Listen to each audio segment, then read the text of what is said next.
Already cabinet ఉండ్రి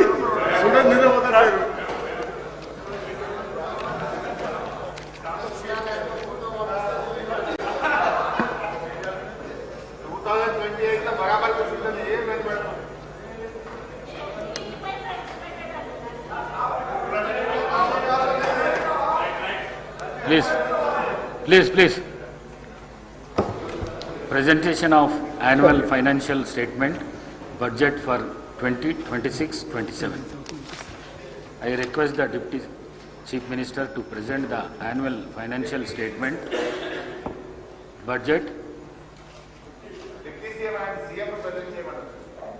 for 2026-27. Deputy CM garu. Speaker sir, I beg to present the annual financial statement budget for 2026-27.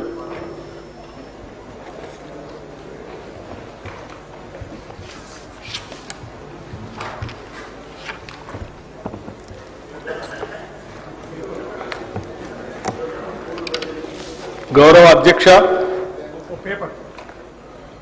ప్రజల ప్రయోజనాలే పరమావధిగా రాష్ట్ర అభివృద్ధి ధ్యేయంగా సాగుతున్న ఈ ప్రజాప్రభుత్వంలో వరుసగా 4వసారి 2026-27 ఆర్థిక సంవత్సరానికి బడ్జెట్ను ప్రవేశపెట్టే అవకాశం నాకు కల్పించిన తెలంగాణ ప్రజానికానికి, ప్రభుత్వానికి, కాంగ్రెస్ నాయకత్వానికి హృదయపూర్వక కృతజ్ఞతలు తెలుపుకుంటున్నాను.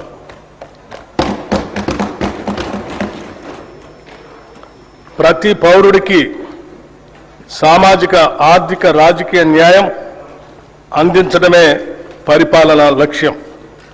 డాక్టర్ బిఆర్ అంబేద్కర్ గారు అన్నట్లుగా డాక్టర్ బాబాసాహెబ్ అంబేద్కర్ చెప్పిన అడుగుజాడల్లోనే నడుస్తూ మా పాలన సాగిస్తున్నాం. మేం పాలకులం కాదు, ప్రజలకు సేవకులం. ప్రజలు మాకు అప్పగించిన ఈ అధికారాన్ని ఒక బాధ్యతగా భావించి ప్రజా సంక్షేమం, అభివృద్ధి ధ్యేయంగా రాష్ట్రాన్ని ప్రగతి పథంలో తీసుకుపోతున్నాం. మనల్ని మనం తెలుసుకునే ఉత్తమ మార్గం ఏమిటంటే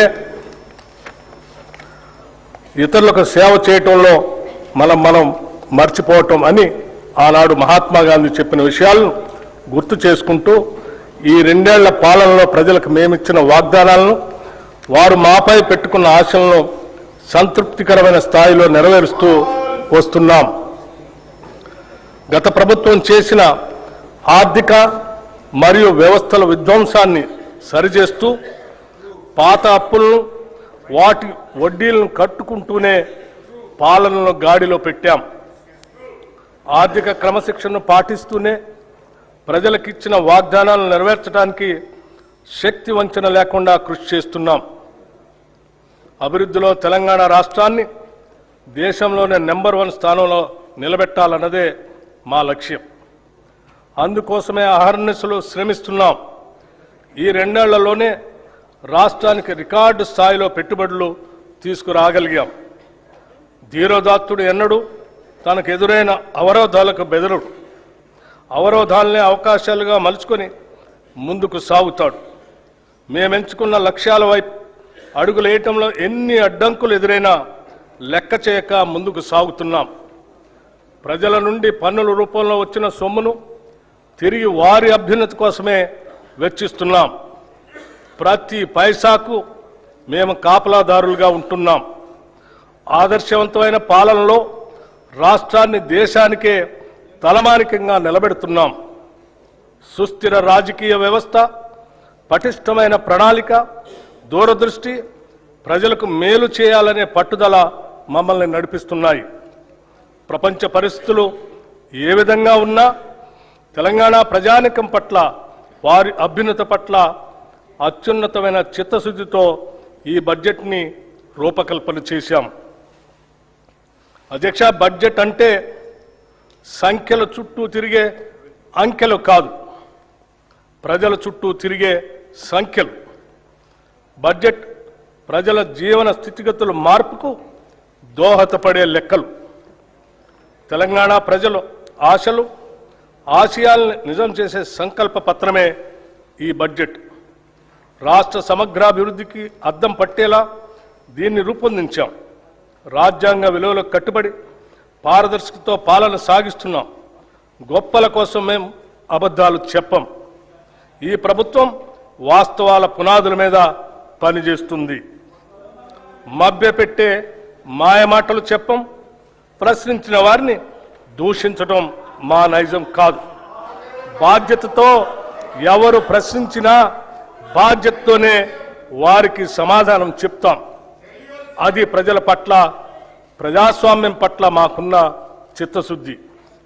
అనేక సవాళ్లు మరియు ఆర్థిక ఒత్తిళ్లను ఎదుర్కొన్నప్పటికీ తెలంగాణ రాష్ట్రం బూడిదలోంచి ఫినిక్స్ పక్షి మళ్లీ లేచినట్లు అభివృద్ధి దిశగా వడివడిగా ముందుకు సాగుతుంది.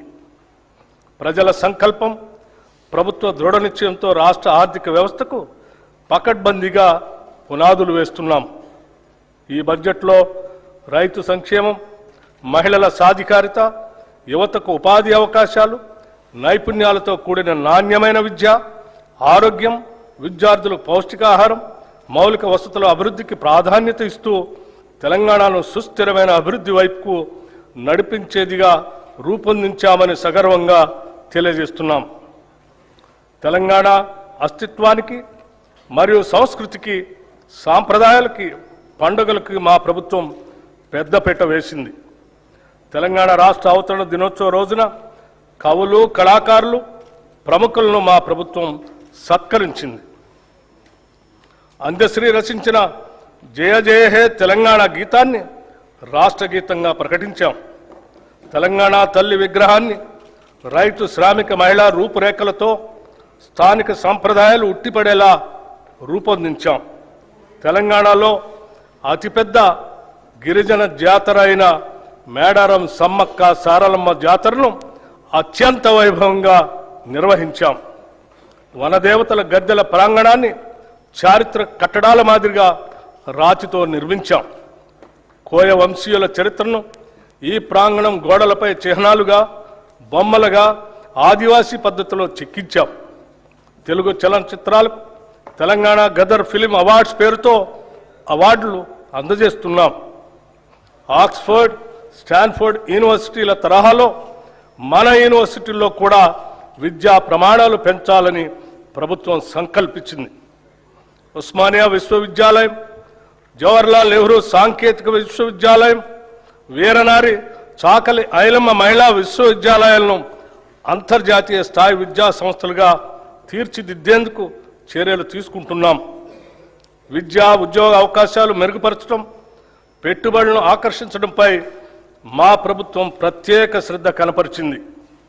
గౌరవ రాష్ట్ర ముఖ్యమంత్రి శ్రీ రేవంత్ రెడ్డి గారు మరియు గౌరవ మంత్రి శ్రీ దుద్దిళ్ల శ్రీధర్ బాబు గారు స్వయంగా జపాన్, సింగపూర్, దావోస్ పర్యటనకు వెళ్లి పారిశ్రామికవేత్తలతో సమావేశమై మెప్పించి ఒప్పించడం వల్ల గత 2 ఏళ్లలో లక్షల కోట్ల రూపాయలు పెట్టుబడుల్ని ఆకర్షించాం. రాష్ట్ర ఆర్థిక స్థితి 2025-26 ఆర్థిక సంవత్సరంలో తెలంగాణ స్థూల రాష్ట్ర దేశీయోత్పత్తి ప్రస్తుత ధరల ప్రకారం 17,82,198 కోట్ల రూపాయలు. గత సంవత్సరంతో పోలిస్తే వృద్ధి రేటు 10.7% నమోదు అయింది. ఇదే సమయంలో దేశ జీడిపి 3,57,13,886 కోట్ల రూపాయలు కాగా వృద్ధి రేటు 8% ఉంది. తెలంగాణ వృద్ధి రేటు దేశ సగటు వృద్ధి రేటు కంటే 2.7% ఎక్కువగా ఉంది. అదేవిధంగా దేశ జీడిపిలో రాష్ట్ర జిఎస్డిపి 5% వాటా కలిగి దేశానికి ఒక బలమైన గ్రోత్ ఇంజన్గా తెలంగాణ నిలుస్తుంది. భారతదేశ వృద్ధి రేటు తగ్గుతూ మందగమనంలో ఉన్నప్పటికీ మన రాష్ట్ర వృద్ధి రేటులో మెరుగైన పెరుగుదల కనపడుతుంది. ప్రస్తుత ధరల ప్రకారం 2024-25 ఆర్థిక సంవత్సరంలో 9.8% ఉన్న దేశ జీడిపి వృద్ధి రేటు 2025-26 నాటికి 8% పడిపోయింది. కానీ సరిగ్గా ఇదే సమయంలో తెలంగాణ స్థూల రాష్ట్ర దేశోత్పత్తి వృద్ధి రేటు 2024-25లో 10.6% నుంచి 2025-26 నాటికి 10.7% పెరిగింది. దీని ద్వారా మన ప్రభుత్వం ఆచరిస్తున్న విధానాలు సరైన దిశలో ఉన్నాయని, అవి అభివృద్ధికి తోడ్పడుతున్నాయని అనటానికి నిదర్శనం. రాష్ట్ర తలసరి ఆదాయం గణనీయంగా పెరిగింది. 2025-26 ఆర్థిక సంవత్సరంలో ప్రస్తుత ధరల ప్రకారం రాష్ట్ర తలసరి ఆదాయం 4,18,931 రూపాయలు కాగా వృద్ధి రేటు 10.2%. దేశ తలసరి ఆదాయం 2,19,575 రూపాయలు కాగా వృద్ధి రేటు కేవలం 6.9%. దేశ తలసరి ఆదాయంతో పోలిస్తే తెలంగాణ తలసరి ఆదాయం 1,99,356 రూపాయలు ఎక్కువ, అంటే 1.9 రెట్లు ఎక్కువగా ఉంది. డాక్టర్ ఏపీజే అబ్దుల్ కలాం గారు అన్నట్టు dream dream dream dreams transform into thoughts and thoughts result in action. ప్రస్తుతం $200 బిలియన్ ఉన్న ఆర్థిక వ్యవస్థను 2034 నాటికి $1 ట్రిలియన్ ఆర్థిక వ్యవస్థగా, 2047 నాటికి $3 ట్రిలియన్ ఆర్థిక వ్యవస్థగా తీర్చిదిద్దే ఒక మహత్తర లక్ష్యాన్ని నిర్దేశించుకున్నాం. ఈ లక్ష్యాన్ని సాధించడం కోసం విభాగాల వారీగా ప్రత్యేక ప్రణాళికలను రూపొందిస్తున్నాం.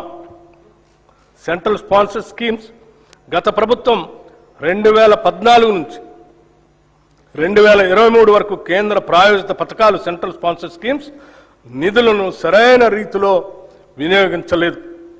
కేంద్రం నుంచి మంజూరైన నిధులను కూడా ఆయా పథకాల అమలుకు ఖర్చు చేయకుండా ఇతర అవసరాలకు నిధులు దారి మళ్లించడం వల్ల కేంద్రం నుంచి రావాల్సిన తదుపరి వాయిదాలు నిలిచిపోయి తెలంగాణకు తీరని నష్టం జరిగింది. మా ప్రభుత్వం అధికారంలోకి రాగానే ఈ పరిస్థితి వెంటనే గుర్తించి 2014-15 నుండి 2023-24 ఆర్థిక సంవత్సరం వరకు కేంద్ర ప్రాయోజిత పథకాల కింద బకాయి పడ్డ నిధులన్నింటినీ సంబంధిత శాఖలకు సుమారు 3,000 కోట్ల రూపాయలను ఈ ఆర్థిక సంవత్సరంలో విడుదల చేయటం జరిగింది. మన రాష్ట్ర అభివృద్ధి కోసం కోఆపరేటివ్ ఫెడరలిజం స్ఫూర్తితో కేంద్ర ప్రభుత్వంతో సత్సంబంధాలు కొనసాగిస్తూ 2021-22 సంవత్సరంలో రాష్ట్రానికి కేంద్ర ప్రాయోజిత పథకాల ద్వారా వచ్చిన నిధులు 4,826 కోట్ల రూపాయలు కాగా మా ప్రభుత్వం ఈ ఆర్థిక సంవత్సరం ఇప్పటిదాకా 7,072 కోట్ల రూపాయలను సాధించింది.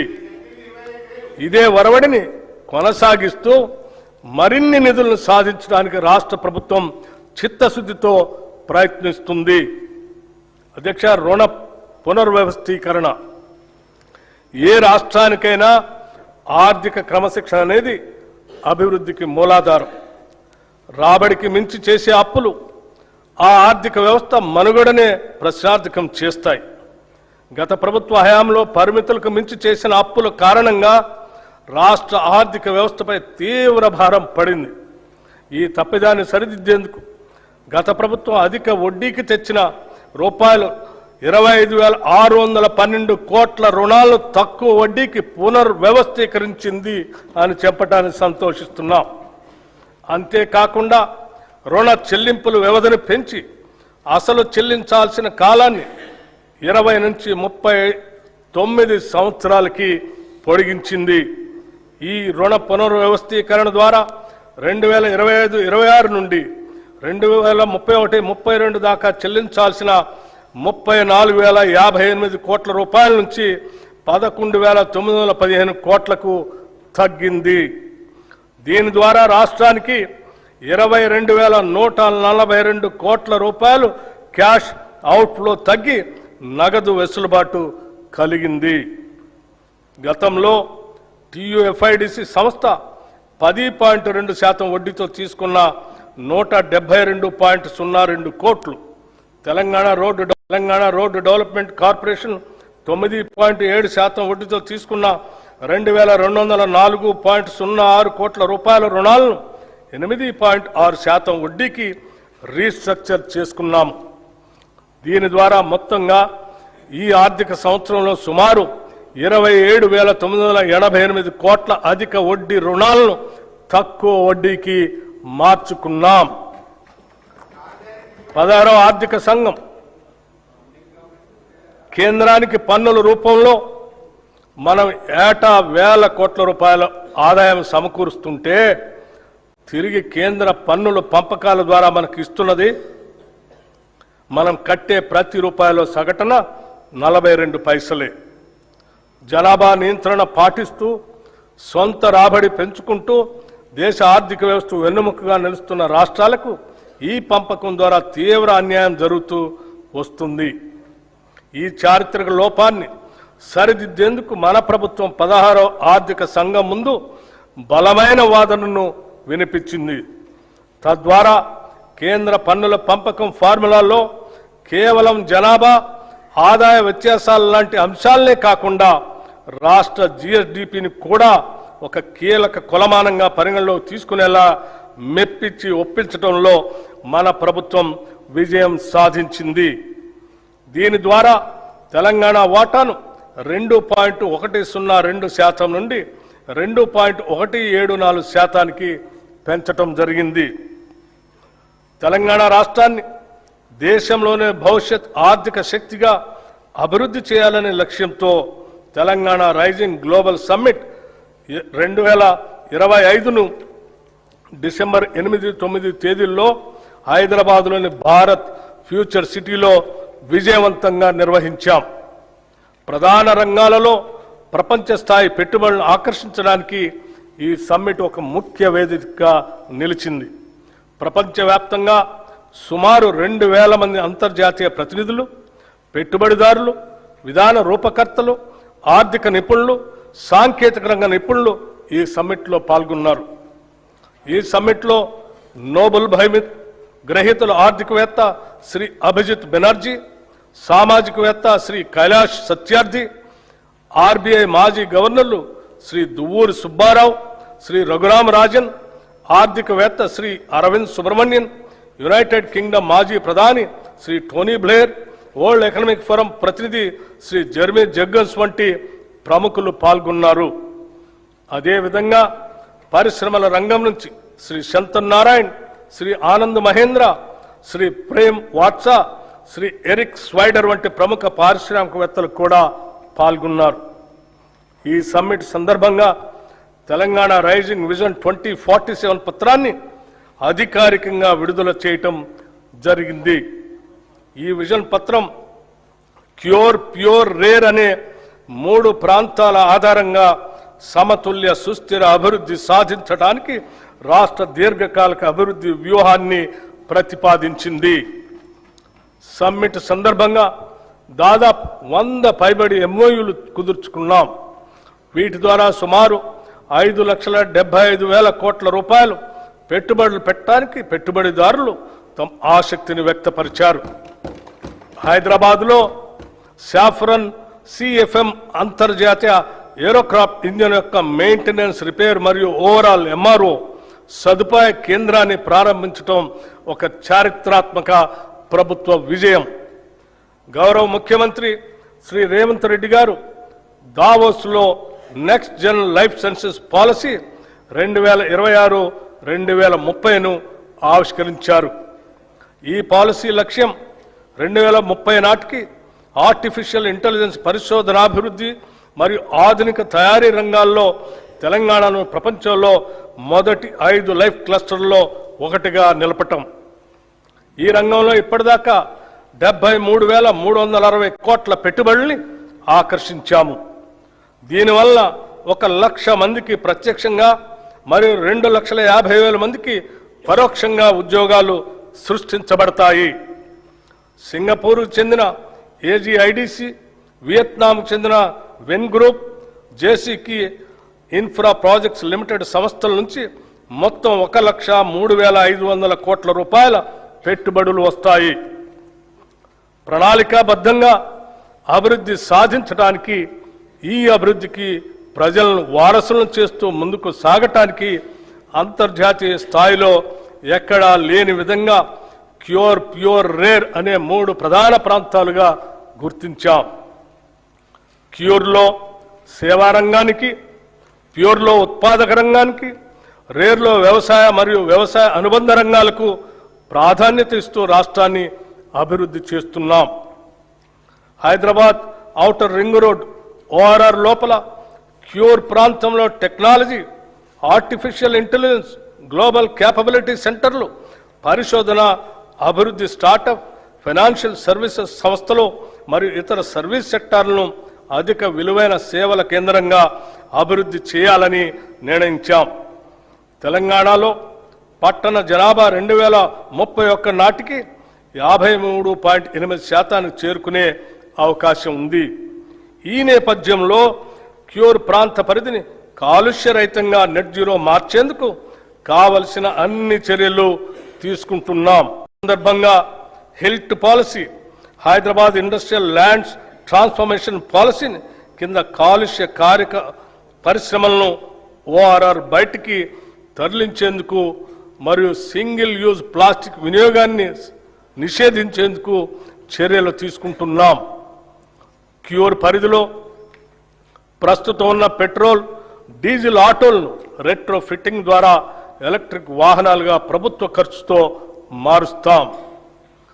Peri urban region economy, outer ring road, regional ring road మధ్య ప్రాంతాన్ని మ్యానుఫ్యాక్చరింగ్ హబ్గా అభివృద్ధి చేయాలని లక్ష్యంగా పెట్టుకున్నాం. ఈ ప్రాంతంలో తయారీ పరిశ్రమలు, MSME క్లస్టర్లు, లాజిస్టిక్ హబ్లు, పారిశ్రామిక పార్కులు ఏర్పడేలా చర్యలు తీసుకుంటాం. దీని ద్వారా ముఖ్యంగా పెద్ద ఎత్తున ఉద్యోగాలు సృష్టించబడతాయి. ఈ ప్రాంతం తెలంగాణ ఆర్థిక వ్యవస్థకు తయారీ కేంద్రంగా, మ్యానుఫ్యాక్చరింగ్ ఇంజన్గా మారనుంది. రీజనల్ రింగ్ రోడ్ అవతల ఉన్న ప్రాంతాలను వ్యవసాయ వాల్యూ యాడెడ్ ఆర్థిక వ్యవస్థగా ఏర్పాటు చేస్తున్నాం. ఇందులో ఆహార ప్రాసెసింగ్ పరిశ్రమలు, విలువ ఆధారిత వ్యవసాయం, పర్యావరణ పర్యాటక రంగంపై ప్రత్యేక దృష్టి సారిస్తున్నాం. దీని ద్వారా గ్రామీణ ప్రాంతాల ఆదాయం పెరిగి సమగ్ర ప్రాంతీయ అభివృద్ధి సాధ్యమవుతుంది. హైదరాబాద్ అభివృద్ధికి ప్రభుత్వం పలు చర్యలు తీసుకుంటుంది. ఔటర్ రింగ్ రోడ్ అవతల లోపల ఉన్న 20 మున్సిపాలిటీలను, 7 కార్పొరేషన్లను విలీనం చేస్తూ GHMC ప్రాంతాన్ని పరిపాలనా సౌలభ్యం కోసం ప్రభుత్వం పునర్వ్యవస్థీకరించి నగరంలో సమ్మిళిత మరియు సమాన అభివృద్ధిని సాధించే దిశగా మన ప్రభుత్వం GHMCని కొత్త డివిజన్లు మరియు బ్లాకులతో కూడిన గ్రేటర్ హైదరాబాద్, సైబరాబాద్ మరియు మల్కాజ్గిరి అనే 3 నగరపాలక సంస్థలుగా విభజించింది. అనేక పాలనాపరమైన సంస్కరణలతో పాటు ప్రణాళికాబద్ధమైన అభివృద్ధి కోసం సమర్థులైన అధికారుల్ని నియమించడం జరిగింది. ఈ పునర్వ్యవస్థీకరణ ద్వారా పరిపాలనా వికేంద్రీకరణ, స్థానిక స్థాయిలో జవాబుదారీతనం పెంపు, మౌలిక సదుపాయాల అభివృద్ధి మరియు పౌరులకు వేగవంతమైన సేవలు అందుబాటులోకి రానున్నాయి. ఈ 3 మున్సిపల్ కార్పొరేషన్లతో పాటు హైదరాబాద్ మెట్రోపాలిటన్ వాటర్ సంస్థ, హైడ్రా వంటి సంస్థలన్నింటినీ సమన్వయపరిచే ఒక సంస్థను ఏర్పాటు చేయడానికి తగిన చట్ట సవరణ చేయాలని నిర్ణయించాం.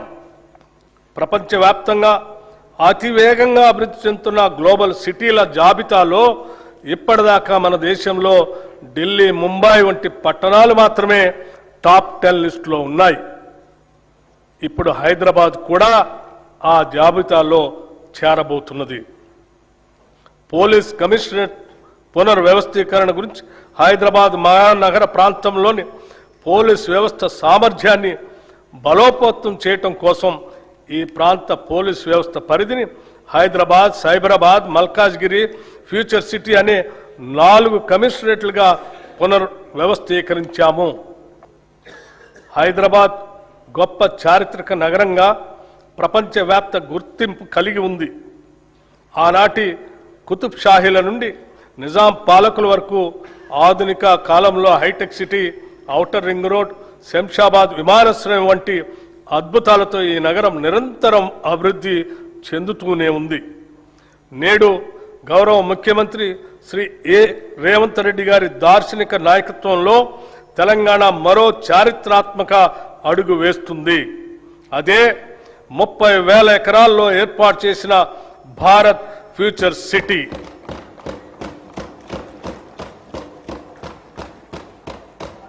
రేడియల్ రోడ్ల నిర్మాణం, ఫ్యూచర్ సిటీని నేరుగా ఆంధ్రప్రదేశ్లోని మచిలీపట్నం పోర్టుకి అనుసంధానించే గ్రీన్ఫీల్డ్ జాతీయ రహదారి, భూగర్భ విద్యుత్ వ్యవస్థ, పర్యావరణ అనుకూల స్మార్ట్ గ్రిడ్లతో ఈ నగరం సుస్థిర అభివృద్ధికి నిదర్శనంగా నిలుస్తుంది. అంతర్జాతీయ ప్రమాణాలకు అనుగుణంగా నైపుణ్యం కలిగిన శ్రామిక శక్తిని తయారు చేయడం కోసం ఇక్కడ స్కిల్ యూనివర్సిటీని ఏర్పాటు చేశాం. ఈ ఫ్యూచర్ సిటీ నిర్మాణం పూర్తి చేసుకుంటే ఈ నగరం అంతర్జాతీయ నగరాల సరసన నిలిచి అంతర్జాతీయ పర్యాటక కేంద్రంగా మారుతుంది. తెలంగాణ ఉద్యమ ఆకాంక్షలలో అత్యంత కీలకమైన ఉద్యోగ నియామకాల భర్తీకి ప్రజాప్రభుత్వం అత్యంత ప్రాధాన్యతనిచ్చింది. గత ప్రభుత్వం నిరుద్యోగుల జీవితాలతో చెలగాటమాడింది. టీజీపీఎస్సీ ద్వారా నిర్వహించే అత్యున్నతమైన గ్రూప్ 1, గ్రూప్ 2 పరీక్షలను సమర్థవంతంగా నిర్వహించలేక పరీక్షా పత్రాలు లీక్ కావడంతో రాజ్యాంగబద్ధ సంస్థ అయిన టీజీపీఎస్సీ నవ్వుల పాలైంది. గత ప్రభుత్వ నిర్లక్ష్యానికి ఎందరో నిరుద్యోగులు ప్రాణాలు కోల్పోయారు. ఈ ప్రభుత్వం అధికారంలోకి రాగానే యూపీఎస్సీ స్థాయిలో టీజీపీఎస్సీని పునర్వ్యవస్థీకరించి నిరుద్యోగుల ఆకాంక్షలను గుర్తించి ఇప్పటి వరకు 67,763 మంది నిరుద్యోగులకు నియామక పత్రాల్ని అందించడం జరిగింది. తెలంగాణ రాష్ట్రంలోని బడుగు బలహీన వర్గాలకు అండగా నిలిచేందుకు వీలుగా రాష్ట్రంలో సివిల్ సాధించే లక్ష్యంతో పోటీ పరీక్షలకు సన్నద్ధం అవుతున్న విద్యార్థులకు అండగా నిలిచేందుకు రాజీవ్ సివిల్స్ అభయహస్తం పథకాన్ని ప్రభుత్వం అమలు చేస్తుంది. ఈ పథకం ద్వారా ఈ సంవత్సరం ప్రభుత్వ రంగ సంస్థ అయిన సింగరేణి సంస్థ సిఎస్ఆర్ నిధుల ద్వారా సివిల్స్ మెయిన్ పరీక్షలకు హాజరైన 202 మంది అభ్యర్థులకు ₹1,00,000 చొప్పున ఆర్థిక సహాయం అందించింది. ఈ సహాయం అందుకున్న అభ్యర్థుల్లో 51 మంది ఇంటర్వ్యూలకు సెలెక్ట్ అయ్యారు. వారికి అదనంగా ₹1,00,000 ఆర్థిక సహాయాన్ని అందించాం. వారిలో 20 మంది యూపీఎస్సీ సివిల్ సర్వీసెస్ ఫలితాల్లో మంచి ర్యాంకులు సాధించి తెలంగాణ రాష్ట్ర యువత తమ సత్తాను చాటి చెప్పారు. తెలంగాణ రాష్ట్రంలో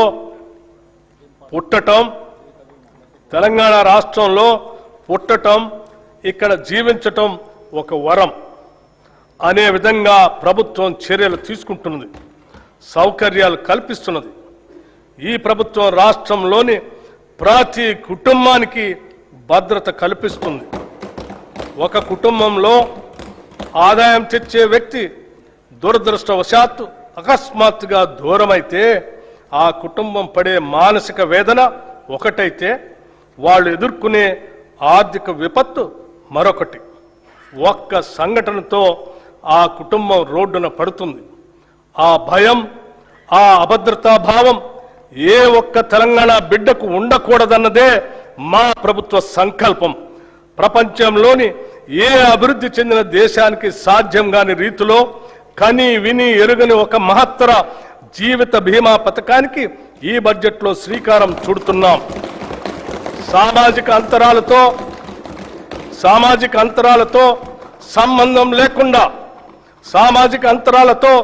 సంబంధం లేకుండా పేద మధ్యతరగతి ధనిక అనే తేడా చూడకుండా రాష్ట్రంలోని 1,15,00,000 కుటుంబాలకు ప్రతి కుటుంబానికి ₹5,00,000 జీవిత బీమా అందించే విధంగా జూన్ 2, 2026 నుండి ఇందిరమ్మ కుటుంబ జీవిత బీమా పథకంను నూతనంగా ప్రవేశపెడుతున్నాం.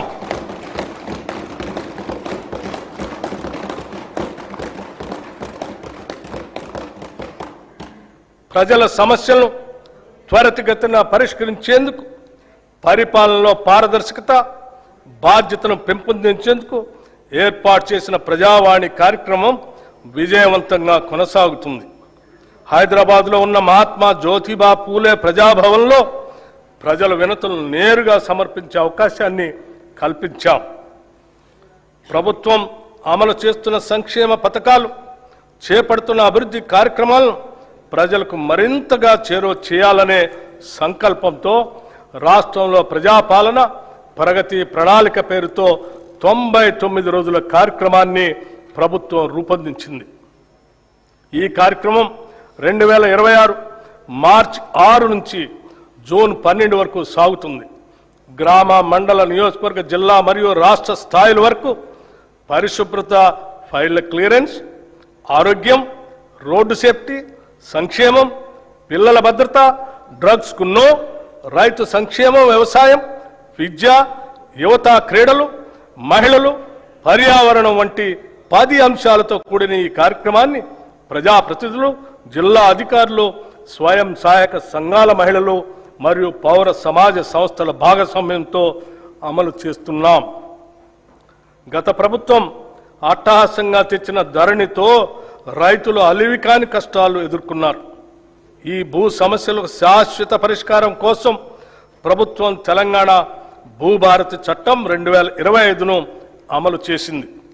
ఈ చట్టం ద్వారా ప్రత్యేకమైన భూమి గుర్తింపు వ్యవస్థతో పాటు ఆర్టిఫిషియల్ ఇంటెలిజెన్స్ ఆధారిత భూమిత్ర చాట్ బాట్ను కూడా ప్రవేశపెట్టింది. గ్రామ స్థాయిలో భూ పరిపాలన బలోపేతం చేయడానికి 5010 గ్రామ పాలనా అధికారులతో సహా 8900 మంది సిబ్బందిని నియమించాం. అదనంగా 5520 లైసెన్స్డ్ సర్వేయర్లు తమ సేవలను అందిస్తున్నారు. ఈ సంవత్సరం 3,76,000 కొత్త పట్టాదారు పాస్బుక్స్ జారీ చేయబడ్డాయి. భూభారతి చట్టం అమలులో భాగంగా రిజిస్ట్రేషన్, రెవెన్యూ, సర్వే సేవలను ఒకే వేదికపై తీసుకుని వచ్చాము. దీంతో రైతుల సమస్యలకు త్వరిత పరిష్కారం అందించే అవకాశం కలిగింది. పార్లమెంట్, అసెంబ్లీ, నియోజకవర్గాల పునర్విభజన, పంచాయతీలు, పట్టణ స్థానిక సంస్థల ఏర్పాట్లు, రిజర్వేషన్ల అమలు వంటి ప్రజాస్వామ్య ప్రక్రియలకు మూలాధారమైన జనగణనను డిజిటల్ విధానంలో నిర్వహించేందుకు ఏర్పాట్లు ముమ్మరంగా సాగుతున్నాయి. తెలంగాణ రాష్ట్రం ఏర్పడిన తర్వాత జరుగుతున్న మొట్టమొదటి జనగణన ఇది. దీనిలో స్వీయ నమోదు, సెల్ఫ్ ఎన్యూమరేషన్ విధానం, కులగణన అంశం ఉన్నాయి. మొదటి దశ జనగణన 2026 మే 11 నుండి జూన్ 9 వరకు నిర్వహించబడుతుంది. సెల్ఫ్ ఎన్యూమరేషన్ ప్రక్రియ 2026 ఏప్రిల్ 26 నుండి మే 10 వరకు కొనసాగుతుంది. రెండవ దశ దేశవ్యాప్తంగా 2027 ఫిబ్రవరి 9 నుండి ఫిబ్రవరి 28 వరకు నిర్వహిస్తారు. తదుపరి మార్చి 1, 2027 తేదీని రిఫరెన్స్ డేట్గా తీసుకుంటారు. ప్రజల ఆకాంక్షలను దృష్టిలో ఉంచుకొని ఈ ప్రజా ప్రభుత్వం అభయహస్తం పేరుతో ప్రజాహిత పథకాలను అమలు పరుస్తుంది. కనీస సదుపాయాలు కూడా లేని వారికి ఉపయోగపడే విధంగా మహాలక్ష్మి, గృహజ్యోతి, ఇందిరమ్మ ఇళ్ళు, మహిళా శక్తి మిషన్ వంటి పథకాలు పేదల జీవితాల్లో వెలుగులు నింపుతున్నాయి. మహాలక్ష్మి పథకం మేము అధికారంలోకి వచ్చిన వెంటనే అమలుపరిచిన మొదటి వాగ్దానం. ఉచిత బస్సు ప్రయాణం. ఈ పథకం ద్వారా ప్రతిరోజు రాష్ట్రంలోని 34,37,000 మంది ఆడబిడ్డలు ఉచితంగా ఆర్టీసీ బస్సులో ప్రయాణిస్తున్నారు. ఇప్పటి వరకు ఈ పథకం ద్వారా రాష్ట్రంలోని మహిళలు 269,68,00,000 ఉచిత ప్రయాణాలు చేసి దాదాపు 9,222 కోట్ల రూపాయల్ని ఆదా చేసుకున్నారు. 500కే గ్యాస్ సిలిండర్. వంట గ్యాస్ సిలిండర్ భారం నుంచి మహిళలను ఉపశమనం కల్పించేందుకు 500 రూపాయలకే గ్యాస్ సిలిండర్ను అందించే పథకాన్ని ప్రభుత్వం ప్రారంభించింది. ఈ పథకం కింద రాష్ట్రంలో 42,90,000 కుటుంబాలకి లబ్ధి చేకూరింది. ఈ పథకం ద్వారా సుమారు 752 కోట్ల రూపాయలు మహిళలకు ఆదా అయింది. గృహజ్యోతి పథకం ద్వారా సుమారు 53,09,000 పేద మధ్యతరగతి కుటుంబాలకి 200 యూనిట్ల వరకు ఉచిత కరెంటు అందిస్తున్నాం. ఈ పథకం కింద ఇప్పటి వరకు 10,97,00,000 సున్నా బిల్లులు జారీ చేయబడ్డాయి. ఈ సబ్సిడీ కింద 3,900,54 లక్షల రూపాయలు విద్యుత్ సంస్థలకు ప్రభుత్వం చెల్లించింది. చేయూత పథకానికి అర్హులైన వారికి 2 లక్షల నూతన పెన్షన్లు ఇవ్వటానికి మంజూరు చేస్తున్నాము. చేయూత పథకానికి అర్హులైన వారికి 2 లక్షల నూతన పెన్షన్లు మంజూరు చేస్తున్నాము. రాష్ట్రంలోని ఐకేపీ సంఘాల్లోని 1 కోటి మంది మహిళలను కోటీశ్వరం చేయాలనేది మా ప్రభుత్వ సంకల్పం. అందుకోసం 5 సంవత్సరాల్లో 1,00,000 కోట్ల రూపాయల మేరకు బ్యాంకు ద్వారా రుణాలను ఇప్పించే ప్రయత్నం చేస్తున్నాం. దీనిలో భాగంగా ఇప్పటికే 57,938 కోట్ల రూపాయల రుణం ఇప్పించడం జరిగింది. వడ్డీ లేని రుణాల పథకం కింద 2023 డిసెంబర్ నుండి ఈనాటి వరకు పట్టణ గ్రామీణ సెల్ఫ్ హెల్ప్ గ్రూప్స్ కి 1,329 కోట్ల వడ్డీ రాయితీని విడుదల చేయటం జరిగింది. రాష్ట్రంలో 67 లక్షల మహిళలతో ఐకేపీ బలమైన స్వయం సహాయక సంఘాల నెట్వర్క్ గా ఏర్పడింది. మహిళా సంఘాలతో శిల్పారామంలో 106 స్టాళ్లతో ఇందిరా మహిళా శక్తి బజార్ ఏర్పాటు చేశాం. ఈ సముదాయం యొక్క ఉత్పత్తులు 7,68,00,000కి చేరాయి. సెల్ఫ్ హెల్ప్ గ్రూప్స్ ద్వారా 600 బస్సులను కొనుగోలు చేసి టీజీఎస్ఆర్టీసీకి అద్దెకి ఇవ్వటానికి ప్రభుత్వం నిర్ణయించి మొదటి దశలో 177,84,00,000 రూపాయలతో 494 బస్సుల్ని కొనుగోలు చేసింది. నారాయణపేట మరియు సంగారెడ్డిలో 2 పెట్రోల్ బంకులు ఏర్పాటు చేశాం. 28 పెట్రోల్ బంకుల ఏర్పాటు పురోగతిలో ఉన్నాయి. మహిళా సాధికారతను మరింత బలోపేతం చేయడానికి ఇప్పటికే ఉన్న 10 జిల్లాలకు అదనంగా 22 జిల్లాల్లో ఇందిరా మహిళా శక్తి భవనాలు ఏర్పాటు చేస్తున్నాము. మారుమూల ప్రాంతాల్లో ఉన్న షెడ్యూల్డ్ తెగల వారికి 12,600 కోట్ల రూపాయల బడ్జెట్తో ఇందిరా సవర గిరి జల వికాసం పథకం ద్వారా 100% సబ్సిడీతో సోలార్ పంప్ సెట్లు అందించి వారి పురోగతికి ఇదోతికంగా తోడ్పడతాం. 6 లక్షల ఎకరాల పోడు భూముల్లో అటవీ ఉత్పత్తులకు సంబంధించిన తోటల పెంపకాన్ని ప్రోత్సహించి 2,10,000 గిరిజన రైతులకు ఈ సౌకర్యం అందిస్తాము. ఈ పథకాన్ని ఇప్పటికే అచ్చంపేటలో పైలట్ ప్రాజెక్టుగా ప్రారంభించాము. దీని విధి విధానాలు అధ్యయనం చేసి రాష్ట్ర వ్యాప్తంగా అమలు చేస్తాం. దేశానికి అన్నం పెడుతున్న రైతు సంక్షేమమే ప్రథమ ప్రాధాన్యతగా మేము భావిస్తున్నాం. రైతులకు ప్రభుత్వం ఇస్తున్న ప్రోత్సాహంతో వ్యవసాయ దిగుబడుల్లో తెలంగాణ రాష్ట్రం దేశంలోనే మొదటి స్థానంలో నిలిచింది. రైతులకు పెట్టుబడి సహాయం కోసం రైతు భరోసా పథకం ద్వారా ప్రతి సీజన్కు ఎకరాకి 6,000 చొప్పున 2 పంటలకు కలిపి సంవత్సరానికి 12,000 రూపాయలు సహాయం అందిస్తున్నాం. రైతులకు మద్దతు ధరనివ్వటం కోసం వారికి ప్రోత్సాహకంగా సన్న వడ్లకు క్వింటాకు 500 రూపాయల చొప్పున అందజేస్తూ ప్రభుత్వం వారికి అండగా నిలుస్తుంది. దీని ద్వారా ప్రతి ఎకరానికి రైతుకు సగటున దాదాపు 25 క్వింటాళ్లు దిగుబడి వస్తుందని పరిగణిస్తే ఒక్క సీజన్కు ఎకరానికి రైతుకు సుమారు 12,500 రూపాయలు ఆదాయం వస్తుంది. దీనివలన రైతుకు సంవత్సరానికి 2 పంటలకు కలిపి 25,000 రూపాయలు అధిక ఆదాయం ఎకరానికి లభిస్తుంది. 2024 25 సంవత్సరంలో 284,16,000 మెట్రిక్ టన్నుల వరి 1,27,00,000 ఎకరాల్లో పండింది. ఫిలిప్పైన్స్కు 22,750 మెట్రిక్ టన్నుల బియ్యం తెలంగాణ నుంచి ఎగుమతి చేయటం జరిగింది. దీని ద్వారా మన బియ్యానికి డిమాండ్ పెరిగి రైతాంగానికి మరింతగా మద్దతు ధర లభించింది. రాష్ట్రంలో ఉద్యాన పంటల విస్తీర్ణం సుమారు 13 లక్షల ఎకరాలుగా ఉంది. మామిడి, సీతాఫలం, మిరప, పసుపు, నారింజ వంటి పంటల అభివృద్ధికి మా ప్రభుత్వం ప్రాధాన్యత ఇస్తుంది. 79,287 మంది రైతులు 2,90,466 ఎకరాల్లో ఆయిల్ పామ్ పంటను సాగు చేస్తున్నారు. ఈ పంటను మరో 68,000 ఎకరాల్లో విస్తరించేందుకు ప్రణాళిక రూపొందించాం. మైక్రో ఇరిగేషన్ పద్ధతులను 2,34,000 ఎకరాల్లో అమలు చేయాలని నిర్ణయించాం. ఈ బడ్జెట్లో వ్యవసాయం రైతు సంక్షేమానికి 23,179 కోట్ల రూపాయలు ప్రతిపాదిస్తున్నాం. రాష్ట్రంలోని 3,38,00,000 లబ్ధిదారులకి పబ్లిక్ డిస్ట్రిబ్యూషన్ సిస్టమ్ కింద అన్ని రేషన్ షాపుల ద్వారా 6 కిలోల సన్న బియ్యం అందించబడుతుంది.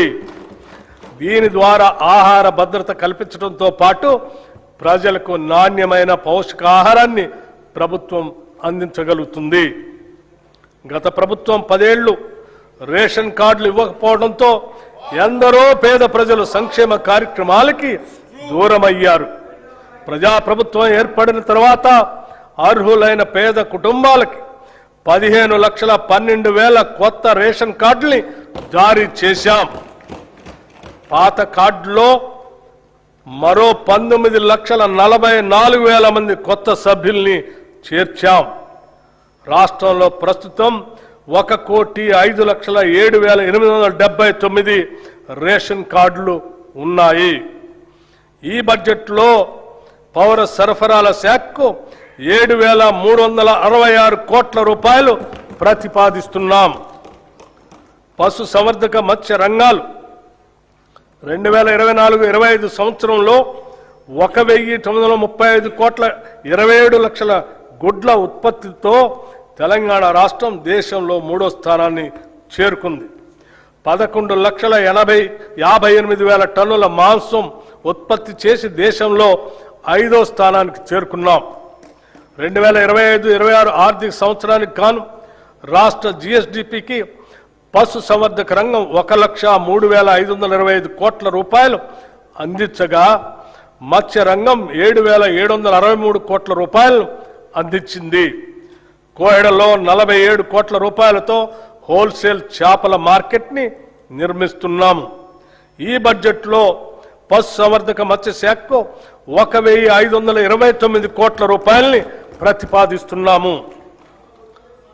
విద్యుత్ అభివృద్ధి, విశ్వసనీయత, భవిష్యత్తు దిశగా తెలంగాణ మన ప్రజాప్రభుత్వం విద్యుత్ రంగాన్ని కేవలం సరఫరా వ్యవస్థగా కాకుండా సామాజిక న్యాయం, ఆర్థిక వృద్ధి మరియు భవిష్యత్ తెలంగాణకు పునాదిగా భావిస్తుంది.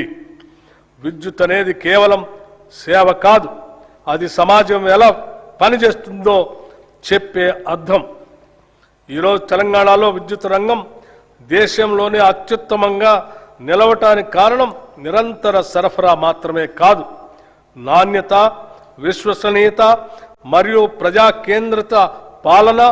ప్రస్తుతం మన రాష్ట్రంలో 23,187 మెగావాట్ల స్థాపిత సామర్థ్యం ఉంది. అందులో గణనీయమైన భాగం పునరుత్పాదక శక్తి వనరుల నుంచే వస్తుంది. మార్చి 13, 2026 తెలంగాణ విద్యుత్ రంగానికి చారిత్రాత్మక రోజు. ఆ రోజు 18,228 మెగావాట్ల గరిష్ట డిమాండ్ను సమర్థవంతంగా నెరవేర్చడమే కాకుండా 341.08 మిలియన్ యూనిట్ల విద్యుత్ సరఫరా చేసి రాష్ట్ర చరిత్రలోనే అత్యధిక వినియోగాన్ని నమోదు చేశాం. అంతేకాదు, ప్రతి వ్యక్తికి విద్యుత్ వినియోగం 2,508 యూనిట్లు ఉండగా ఇది దేశ సగటు కంటే చాలా ఎక్కువ. ఇది తెలంగాణ అభివృద్ధి వేగాన్ని స్పష్టంగా చూపించే సూచిక. ఒకప్పుడు విద్యుత్ కొరత గురించి మాట్లాడుకునే తెలంగాణ ఈరోజు విద్యుత్ భవిష్యత్తును రూపొందించే తెలంగాణగా మారింది.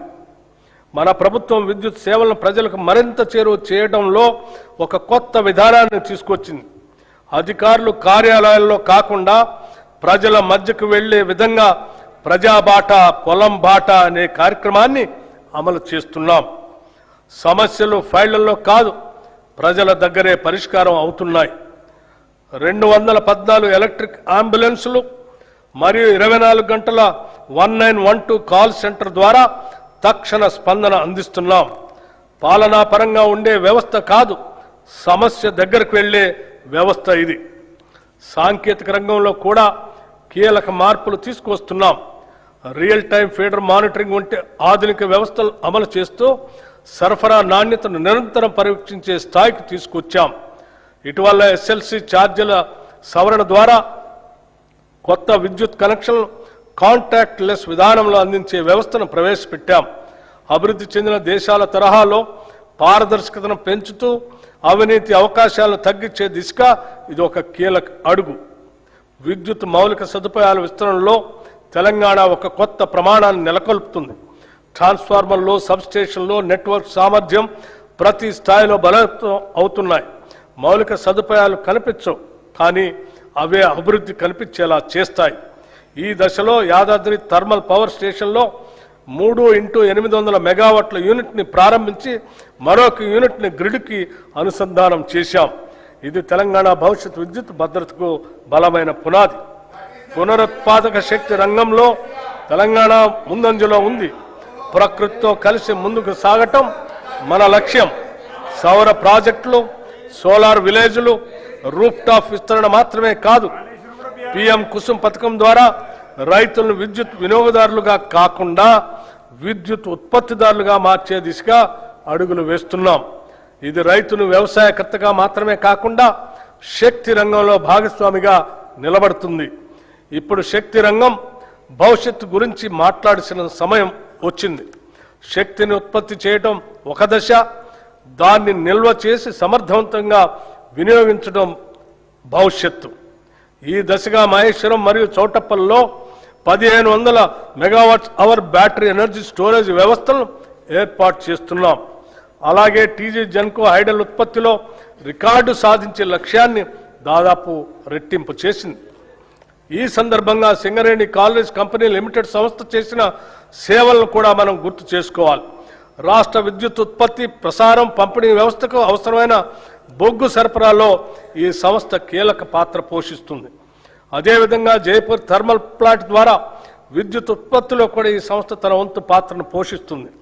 తెలంగాణ శక్తి రంగం నిరంతరంగా ముందుకు సాగటానికి ఈ సంస్థ అందిస్తున్న సహకారం ఒక బలమైన పునాది. తెలంగాణ రైజింగ్ గ్లోబల్ సమ్మిట్ సందర్భంగా టీజీ జెన్కో ద్వారా 11,460 మెగావాట్ల పంప్ స్టోరేజ్ మరియు ఇతర ప్రాజెక్టులకు 95,150 కోట్ల పెట్టుబడుల్ని ఆకర్షించాం. అదే సమయంలో రెడ్కో ద్వారా 1,23,350 కోట్ల పెట్టుబడులతో 12 ఒప్పందాలు కుదుర్చుకొని రాష్ట్రాన్ని గ్రీన్ ఎనర్జీ కేంద్రంగా తీర్చిదిద్దే దిశగా అడుగులు వేస్తున్నాం. ఇవి కేవలం పెట్టుబడులే కాదు, భవిష్యత్ తెలంగాణ శక్తి నిర్మాణానికి పునాదులు. పట్టణాభివృద్ధిలో కూడా తెలంగాణ కీలక పాత్ర పోషిస్తుంది. హైదరాబాద్ భూగర్భ కేబులింగ్ పనులు చేపడుతూ నగరాన్ని మరింత సురక్షితంగా, ఆధునికంగా మార్చుతున్నాం. రాష్ట్రంలో ఇప్పటికే 1036 ఎలక్ట్రిక్ వాహన్ ఛార్జింగ్ స్టేషన్లు ఏర్పాటు చేసి పర్యావరణ రహిత రవాణా వైపు తెలంగాణ వేగంగా ముందుకు పోతుంది. తెలంగాణ రైజింగ్ దృష్టిలో భాగంగా క్యూర్ ప్రాంతాల్లో గ్రీన్ మొబిలిటీని మరింత విస్తరించే దిశగా కూడా క్రమబద్ధమైన చర్యలు తీసుకుంటున్నాం. మన ప్రభుత్వం విద్యుత్ రంగాన్ని సామాజిక న్యాయ సాధనంగా కూడా ఉపయోగిస్తుంది. గృహజ్యోతి పథకం ద్వారా 53 లక్షలకు పైగా కుటుంబాలు లబ్ధి పొందుతున్నాయి. దీనికి భారీగా బడ్జెట్ మద్దతు అందిస్తూ డిస్కమ్లకు ప్రభుత్వం ప్రజల తరపున భారం భరిస్తుంది. విద్యా సంస్థలకు ఉచిత విద్యుత్, వ్యవసాయ సబ్సిడీ ఇవన్నీ కలిపి ఒక స్పష్టమైన సందేశం ఇస్తున్నాయి. రైతుకిచ్చే విద్యుత్ ఖర్చు కాదు, ఇది భవిష్యత్తుకు పెట్టుబడి. రైతు డిస్కమ్ ఏర్పాటు ద్వారా వ్యవసాయానికి మరింత కేంద్రీకృత మరియు నాణ్యమైన సేవలు అందించే దిశగా ముందుకు సాగుతున్నాం. చీకటి పోవటం అంటే కేవలం వెలుగు రావటం కాదు, ప్రజల్లో నమ్మకం పెరగటం మన లక్ష్యం స్పష్టంగా ఉంది. ప్రతి ఇంటికి విద్యుత్, ప్రతి రైతుకి భరోసా, ప్రతి పరిశ్రమకు శక్తి, ప్రతి పౌరునికి నాణ్యమైన సేవ. విద్యుత్ సరఫరా చేయటం మన బాధ్యత. భవిష్యత్ తెలంగాణను శక్తివంతం చేయటం మన సంకల్పం. ఈ బడ్జెట్లో విద్యుత్ శాఖకు 21,285 కోట్ల రూపాయలు ప్రతిపాదిస్తున్నాం. మహాత్మా జ్యోతిరావు పూలే గారు చెప్పినట్లు చదువు లేకపోతే జ్ఞానం రాదు, జ్ఞానం లేకపోతే నైతిక విలువలు ఉండవు, నైతిక విలువలు లేకపోతే అభివృద్ధి సాధ్యం కాదు. సమాజంలోని అట్టడుగు వర్గాలకు చదువు ఒక్కటే ఉంటే ఇవన్నీ లభిస్తాయి. నిజమైన విద్య సాధికారతనిస్తుంది. యంగ్ ఇండియా ఇంటిగ్రేటెడ్ రెసిడెన్షియల్ పాఠశాల ఏ దేశ భవిష్యత్తు అయినా విద్యతోనే నిర్మితమవుతుంది. ఈ సత్యాన్ని గుర్తించిన ప్రభుత్వం విద్యారంగంలో చారిత్రాత్మక మార్పులు తీసుకొచ్చే దిశగా అడుగులు వేస్తుంది. నాణ్యమైన నైపుణ్యం కలిగిన విద్యను అందించాలనే సంకల్పంతో అన్ని అసెంబ్లీ నియోజకవర్గాల్లో యంగ్ ఇండియా ఇంటిగ్రేటెడ్ రెసిడెన్షియల్ పాఠశాలని మంజూరు చేయాలని నిర్ణయించాం.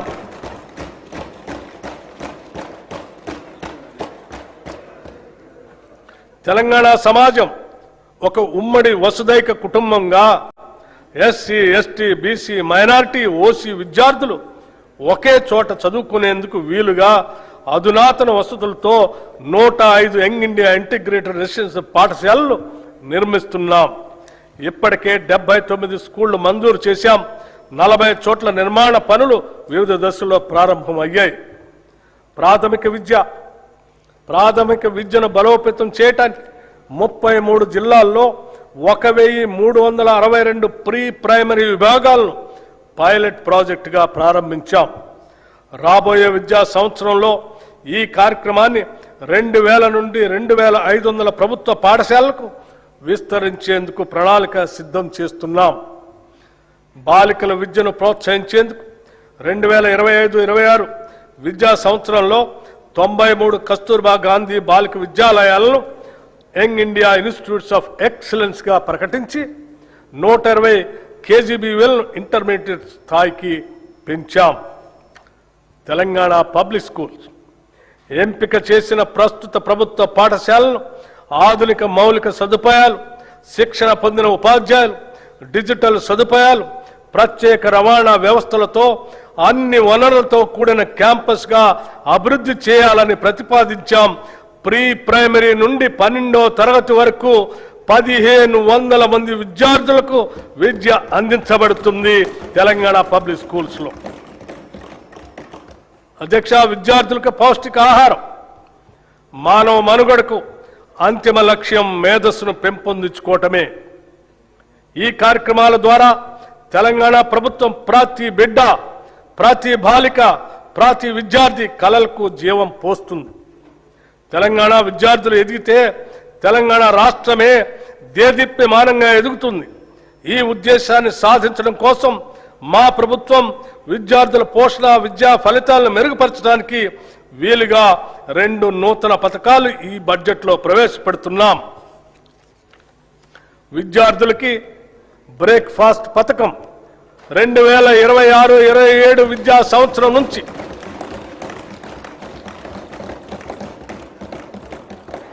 2026-27 విద్యా సంవత్సరం నుంచి ప్రీ ప్రైమరీ నుండి ఇంటర్మీడియట్ వరకు చదువుతున్న విద్యార్థులకు నాణ్యమైన పోషకాలతో రాష్ట్రంలో నూతనంగా బ్రేక్ఫాస్ట్ పథకాన్ని ప్రారంభించేందుకు ప్రభుత్వం నిర్ణయించింది.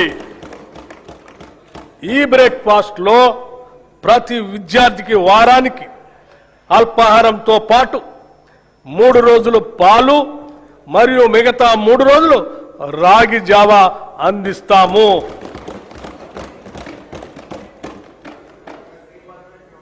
This landmark initiative will improve nutrition and health outcomes, increase attendance and punctuality, reduce dropouts and absenteeism. It will ease the burden on working parents. In simple words, no child in Telangana should begin a school day on an empty stomach. This is a watershed reform for student welfare.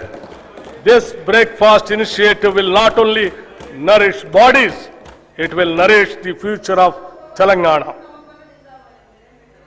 Intermediate విద్యార్థులకు మధ్యాహ్న భోజన పథకం ఈ రోజు నేను ప్రకటించబోయే మరో అత్యంత ముఖ్యమైన సంస్కరణ.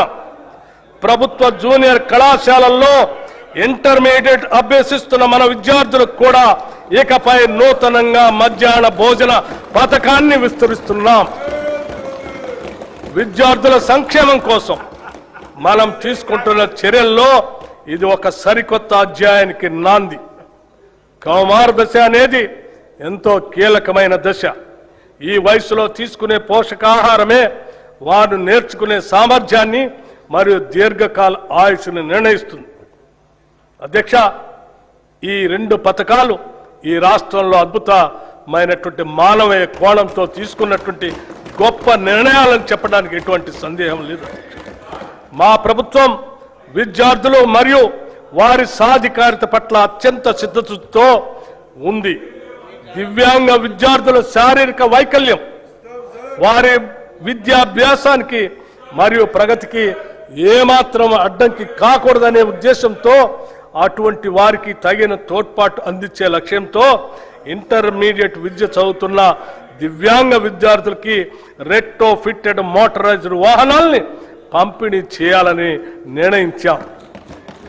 రాష్ట్రంలోని అన్ని వసతి గృహాలు, గురుకుల విద్యా సంస్థల్లోని వంటశాలల అపరిశుభ్రత వలన విద్యార్థులు అనారోగ్యం పాలవుతున్నారు. దీనిని దృష్టిలో ఉంచుకొని ఆ వంటశాలల నిర్వహణలో వస్తున్న ఇబ్బందులను అధిగమించడానికి ఈ బడ్జెట్లో ఆధునీకరించడానికి మా ప్రభుత్వం నిశ్చయించింది. అన్ని వసతి గృహాలు, గురుకుల విద్యా సంస్థల వంటశాలల ఆధునీకరణకు కోట్ల రూపాయల ప్రతిపాదన 100 కోట్ల రూపాయలని ప్రతిపాదించాం.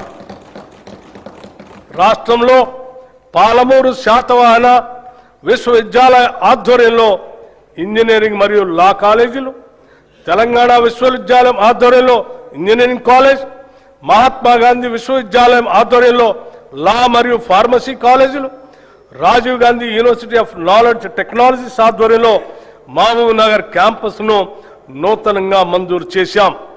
వీటికి అదనంగా ప్రభుత్వ పాలిటెక్నిక్ కాలేజ్ కోస్కీని ప్రభుత్వ ఇంజనీరింగ్ కళాశాలగా అప్గ్రేడ్ చేశాం. స్టేషన్ గన్పూర్, కే సముద్రం, గంగాధర, ధర్మపురి, పాకాల్, కోస్కీ మరియు దేవరకద్రలో కొత్త ప్రభుత్వ డిగ్రీ కళాశాలలు ప్రారంభించాం. దీంతో రాష్ట్రంలో ప్రభుత్వ డిగ్రీ కళాశాల సంఖ్య 149కి పెరిగింది. రాష్ట్రంలో ఉన్న 57 పాలిటెక్నిక్ కళాశాలను అడ్వాన్స్డ్ టెక్నాలజీ సెంటర్లుగా ఉన్నతీకరిస్తున్నాం. యువతను భవిష్యత్ ఉద్యోగ అవకాశాలు కల్పించడానికి, ఎంటర్ప్రెన్యూర్లుగా ఎదగటానికి వీలుగా పాలిటెక్నిక్ కళాశాలలో 15 కొత్త కోర్సులు 2026-27 విద్యా సంవత్సరంలో ప్రారంభిస్తున్నాం. విశ్వవిద్యాలయాలు, పరిశోధన సంస్థలకు సంబంధించి భూ విజ్ఞాన, ఖనిజ శాస్త్ర పరిశోధనలకు ప్రత్యేకంగా doctor Manmohan Singh earth sciences యూనివర్సిటీని భద్రాద్రి కొత్తగూడెం జిల్లాలో స్థాపించాం. అలాగే రాష్ట్ర విశ్వవిద్యాలయాల్లో న్యాయ ఇంజనీరింగ్ కళాశాల ద్వారా కొత్త ప్రొఫెషనల్ కోర్సులు ప్రారంభించబడ్డాయి. మౌలిక సదుపాయాల అభివృద్ధి కోసం ఉస్మానియా విశ్వవిద్యాలయానికి 1000 కోట్ల రూపాయలు, వీరనారి చాకలి ఐలమ్మ మహిళా విశ్వవిద్యాలయానికి 400 కోట్ల రూపాయలు ఈ బడ్జెట్లో ప్రతిపాదిస్తున్నాం. మిగిలిన విశ్వవిద్యాలయాలకు కూడా అవసరమైన నిధులు కేటాయిస్తున్నాం. స్కిల్ యూనివర్సిటీ నేటి పోటీ ప్రపంచంలో పరిశ్రమలకు అవసరమగు నైపుణ్యాలున్న మానవ వనరుల కొరత నెలకొని ఉంది. చాలా సందర్భాల్లో ఇంటర్మీడియట్ మరియు డిగ్రీ కళాశాల నుండి ఉత్తీర్ణులైన వస్తున్న మన విద్యార్థుల్లో ఆశించిన స్థాయిలో నైపుణ్యాలు ఉండటం లేదు. అలాగే అధునాతన ప్రత్యేక నైపుణ్యాలు అవసరమైన ఉద్యోగాలకు వారు పూర్తి స్థాయిలో సిద్ధంగా ఉండటం లేదు. ఈ అంతరాన్ని పూడ్చాలనే దార్శనికతతో అటు విద్యావంతులను నిరుద్యోగ యువత ఎదుర్కొంటున్న ఇబ్బందులను, ఇటు పరిశ్రమలు ఎదుర్కొంటున్న నైపుణ్యం కలిగిన మానవ వనరుల కొరతను ఏకకాలంలో పరిష్కరించాలనే ఉద్దేశంతో మన రాష్ట్ర ప్రభుత్వం యంగ్ ఇండియా స్కిల్ యూనివర్సిటీని స్థాపించింది. పరిశ్రమల అవసరాలకు అనుగుణంగా ఆయా పరిశ్రమల భాగస్వామ్యంతోనే రూపొందించిన పాఠ్యాంశాల ద్వారా యువతకు ప్రత్యేక నైపుణ్యాలని అందిస్తాము. ఈ స్కిల్ యూనివర్సిటీని విద్యాశాఖ పరిధిలో తీసుకొని వస్తున్నాము. రాష్ట్రంలోని 65 ప్రభుత్వ ఐటీఐలను ఆధునిక పరిశ్రమ అవసరాలు తగినట్లుగా తీర్చిదిద్దేందుకు అడ్వాన్స్డ్ టెక్నాలజీ సెంటర్లుగా ప్రభుత్వం ఉన్నతీకరించింది. దీనికి అదనంగా 53 అడ్వాన్స్ టెక్నాలజీ సెంటర్ ఏటీసీలను మంజూరు చేసింది. వీటి నిర్వహణ పనులు పురోగతిలో ఉన్నాయి. దీంతో మొత్తం 118 అడ్వాన్స్డ్ టెక్నాలజీ సెంటర్లు అందుబాటులోకి వస్తున్నాయి. అడ్వాన్స్ టెక్నాలజీ సెంటర్లో శిక్షణ పొందుతున్న ట్రైనీలకి ప్రతి నెల 2,000 రూపాయలు స్కాలర్షిప్ రూపంలో ఇవ్వాలని ప్రభుత్వం నిర్ణయించింది. నైపుణ్యాలకు సంబంధించిన అన్ని సంస్థలను ఒకే గొడుగు కిందకు తీసుకొని రావటానికి అడ్వాన్స్డ్ టెక్నాలజీ సెంటర్లు, పాలిటెక్నిక్ కళాశాలలు మరియు టామ్కామ్లను ఈ స్కిల్ యూనివర్సిటీ పరిధిలోకి తీసుకొస్తాం. యువతను బ్లూ కాలర్ ఉద్యోగాల కోసం సన్నద్ధం చేసేలా ఉస్మానియా యూనివర్సిటీ, జేఎన్టీయూ తదితర విద్యా సంస్థల తరహాలో ఈ విశ్వవిద్యాలయాన్ని తయారు చేయటమే మా ప్రధాన ఉద్దేశ్యం. 2047 నాటికి రాష్ట్ర ఆర్థిక వ్యవస్థను $3 ట్రిలియన్ స్థాయికి చేర్చాలనే మహోన్నత లక్ష్యంతో ఉన్నాం. ఇందుకు మనకు భారీ సంఖ్యలో నైపుణ్యం కలిగిన మానవ వనరులు అవసరం. భారతదేశంతో పాటు ప్రపంచవ్యాప్తంగా ఉన్న నైపుణ్య ఆధారిత బ్లూ కాలర్ ఉద్యోగ అవకాశాలకు అవసరమైన మానవ వనరులను అందించడంలో తెలంగాణ రాష్ట్రాన్ని యావత్ ప్రపంచానికి ఆదర్శంగా తీర్చిదిద్దాలని మేము భావిస్తున్నాం. పిల్లల భవిష్యత్తు కోసం తీసుకునే నిర్ణయాలు ఎప్పుడూ ఖర్చు కాదు, అవి పెట్టుబడులు మాత్రమే. అమ్మ కలలు పిల్లల చదువు, ఇవే తెలంగాణ భవిష్యత్. అమ్మ కలలు పిల్లల చదువు, ఇవే తెలంగాణ భవిష్యత్. ఈ బడ్జెట్లో విద్యారంగానికి 26,674 కోట్ల రూపాయలు ప్రతిపాదిస్తున్నాం. రాష్ట్రంలోని పేద ప్రజలందరికీ నాణ్యమైన వైద్య సేవలు అందించడమే లక్ష్యంగా మా ప్రభుత్వం ప్రజా ఆరోగ్య వ్యవస్థను బలోపేతం చేస్తుంది. తెలంగాణ రైజింగ్ విజన్ 2047 లక్ష్యాల మేరకు రాష్ట్ర ప్రభుత్వం మాతా శిశు సంక్షేమ ఆరోగ్యం, యువత ఆరోగ్యం, దీర్ఘకాలిక వ్యాధుల నియంత్రణ, అలాగే మానసిక ఆరోగ్య సంరక్షణపై ప్రత్యేక ప్రాధాన్యం ఇస్తుంది. ప్రభుత్వ ఆసుపత్రులను బలోపేతం చేయడానికి జిల్లా కేంద్రాల్లో డే కేర్ క్యాన్సర్ సెంటర్లు, నాన్ కమ్యూనికబుల్ వ్యాధుల క్లినిక్స్, వృద్ధుల ప్రత్యేక క్లినిక్స్, పాలియేటివ్ కేర్ సెంటర్లు, ట్రాన్స్జెండర్ల కోసం మైత్రి క్లినిక్స్ ఏర్పాటు చేయబడ్డాయి. ఇంతకాలం గ్రాంటిన్ ఎయిడ్ సంస్థగా ఉన్న 12,720 బెడ్స్ సామర్థ్యం కల తెలంగాణ వైద్య విధాన పరిషత్తును పూర్తి స్థాయి ప్రభుత్వ సెకండరీ హెల్త్ కేర్ విభాగంగా చేస్తున్నాం. దేశంలో ఎక్కడా లేని విధంగా కేవలం అభివృద్ధి చెందిన దేశాలు మాత్రమే లభించే ప్రజల హెల్త్ ప్రొఫైల్ని రాష్ట్రంలోని ప్రజలందరికీ అమలు పరుస్తున్నాం. మానవ వనరుల సంక్షేమంలో భాగంగా రాష్ట్రంలోని ప్రజలందరి ఆరోగ్య రక్షణ అత్యంత ప్రధానమైంది. అందుకోసం ప్రజలందరి హెల్త్ ప్రొఫైల్ని సిద్ధం చేసి వారికి డిజిటల్ హెల్త్ కార్డులు అందజేస్తాం. వీటి నిర్వహణలో అత్యంత గోప్యతని పాటిస్తాం. నూతన వైద్య కళాశాలలు మరియు సంస్థలు గత ప్రభుత్వం కేవలం పేపర్ల మీదే మెడికల్, నర్సింగ్, ఇతర కళాశాలను చూపించి ప్రజల్లో ఒక భ్రమను కలిగింపజేసింది. కానీ మేము వాటిని వాస్తవ రూపంలో తీసుకొచ్చి వాటి నిర్మాణ పనులను ప్రారంభించాం. ప్రభుత్వ ఆసుపత్రుల్లో మౌలిక సదుపాయాల కల్పనపై మా ప్రభుత్వం ప్రత్యేక దృష్టి సారించింది. 2023 డిసెంబర్ నాటికి ప్రభుత్వ ఆసుపత్రుల్లో 30,377 పడకలు అందుబాటులో ఉండగా కొత్తగా ప్రారంభించిన 9 ప్రభుత్వ వైద్య కళాశాల ద్వారా మరో 1,980 టెరిషరీ కేర్ పడకలు అందుబాటులోకి వచ్చాయి. దీనికి అదనంగా మా ప్రభుత్వం ఏర్పడిన తర్వాత 2024 సంవత్సరంలో 4,540 కొత్త బెడ్స్ అందుబాటులోకి వచ్చాయి. 2026 చివరి నాటికి సనత్ నగర్, ఎల్బీ నగర్, అల్వాల్లోని టిమ్స్ ఆసుపత్రులతో పాటు నిమ్స్ విస్తరణ, వరంగల్ మల్టీ సూపర్ స్పెషాలిటీ ఆసుపత్రితో కలిపి మరో 6,582 టెరిషరీ కేర్ పడకల్ని అందుబాటులోకి తీసుకొని వస్తాం. ఇవి కాక సెకండరీ కేర్ ఆసుపత్రుల్లో 12,720 పడకలు ఉన్నాయి. దీంతో రాష్ట్ర ప్రభుత్వ ఆసుపత్రుల్లో మొత్తం టెరిషరీ కేర్ పడకల సంఖ్య 44,029కి చేరుకుంటుంది. భారత ప్రజా ఆరోగ్య ప్రమాణాల ప్రకారం ప్రతి 1000 మందికి ఒక పడక ఉండాలన్న నిబంధనను మనం గణనీయంగా అధిగమించడం మనందరికీ గర్వకారణం. నూతనంగా 17 మెడికల్ కాలేజీల నిర్మాణాలు చేపడుతున్నాం. మెడికల్ విద్యను విస్తరించేందుకు కొత్తగా 9 ప్రభుత్వ medical college, 16 nursing college, 28 paramedical కాలేజీలు ప్రారంభించబడ్డాయి. చికిత్స ఆధారిత వ్యవస్థ నుంచి నిరోధక వైద్య సేవల వైపు మార్పును తీసుకొని వస్తున్నాం. ఈ బడ్జెట్లో వైద్య మరియు ఆరోగ్య శాఖకి 13,679 కోట్ల రూపాయలు ప్రతిపాదిస్తున్నాం. ఉద్యోగులు, ఉపాధ్యాయులు, పెన్షనర్ల సంక్షేమం. కొన్ని దశాబ్దాల నుంచి ప్రభుత్వ ఉద్యోగులు మరియు పెన్షనర్లు ఎదురు చూస్తున్నటువంటి నగదు రహిత ఆరోగ్య భద్రతా పథకాన్ని ప్రారంభిస్తున్నాం.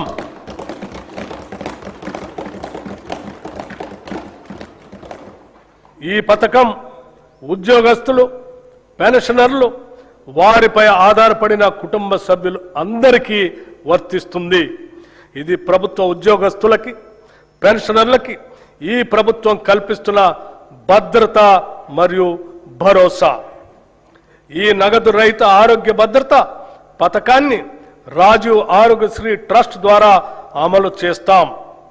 ప్రభుత్వ ఆసుపత్రులతో పాటు 421 ఎంపానెల్ ప్రైవేట్ ఆసుపత్రుల్లో 1,998 వ్యాధులకు ఈ పథకం ద్వారా చికిత్సను పొందవచ్చు.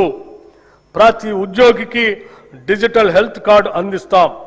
ఈ పథకం ద్వారా దాదాపు 23,51,000 మంది ప్రభుత్వ ఉద్యోగస్తులు, పెన్షనర్లు, వారిపై ఆధారపడిన కుటుంబ సభ్యులు లబ్ధి పొందుతారు. ఉద్యోగుల భద్రత కోసం దేశంలోనే తొలిసారిగా సమగ్ర ప్రమాద బీమా పథకాన్ని ప్రవేశపెట్టాం. ఈ పథకం ద్వారా రాష్ట్రంలో పనిచేస్తున్న ప్రభుత్వ ఉద్యోగులు, పెన్షనర్లు ప్రమాదవశాత్తు దురదృష్టంగా మరణిస్తే 1,20,00,000 రూపాయల ప్రమాద బీమా వర్తిస్తుంది. 60 ఏళ్ల వరకు 10 లక్షల రూపాయల టర్మ్ లైఫ్ ఇన్సూరెన్స్ కూడా వర్తిస్తుంది. విమాన ప్రమాదంలో మరణిస్తే అదనంగా 2 కోట్ల రూపాయలు అదనపు కవరేజ్ లభించే విధంగా ఈ పథకాన్ని రూపకల్పన చేశాం. ఈ పథకం 7,57,000 ప్రభుత్వ ఉద్యోగులు మరియు పెన్షనర్లకి వర్తిస్తుంది. అంగన్వాడీ టీచర్లు, హెల్పర్లు పదవీ విరమణ ప్రయోజనాలు మంజూరు చేస్తూ టీచర్లకు 2 లక్షల రూపాయలు, హెల్పర్లకు 1,00,000 రూపాయలు ఇస్తున్నాం. 60 ఏళ్ల వయసులో స్వచ్ఛందంగా విధుల్లోంచి విరమించుకున్న వారికి కూడా ఈ ప్రయోజనాలు అందుతాయి. ఈ ప్రజాప్రభుత్వం ఉద్యోగులకి, పెన్షనర్లకి పూర్తి స్థాయిలో భరోసా, నమ్మకం కలిగిస్తుందనటానికి ఇది నిదర్శనం. కార్మిక సంక్షేమం.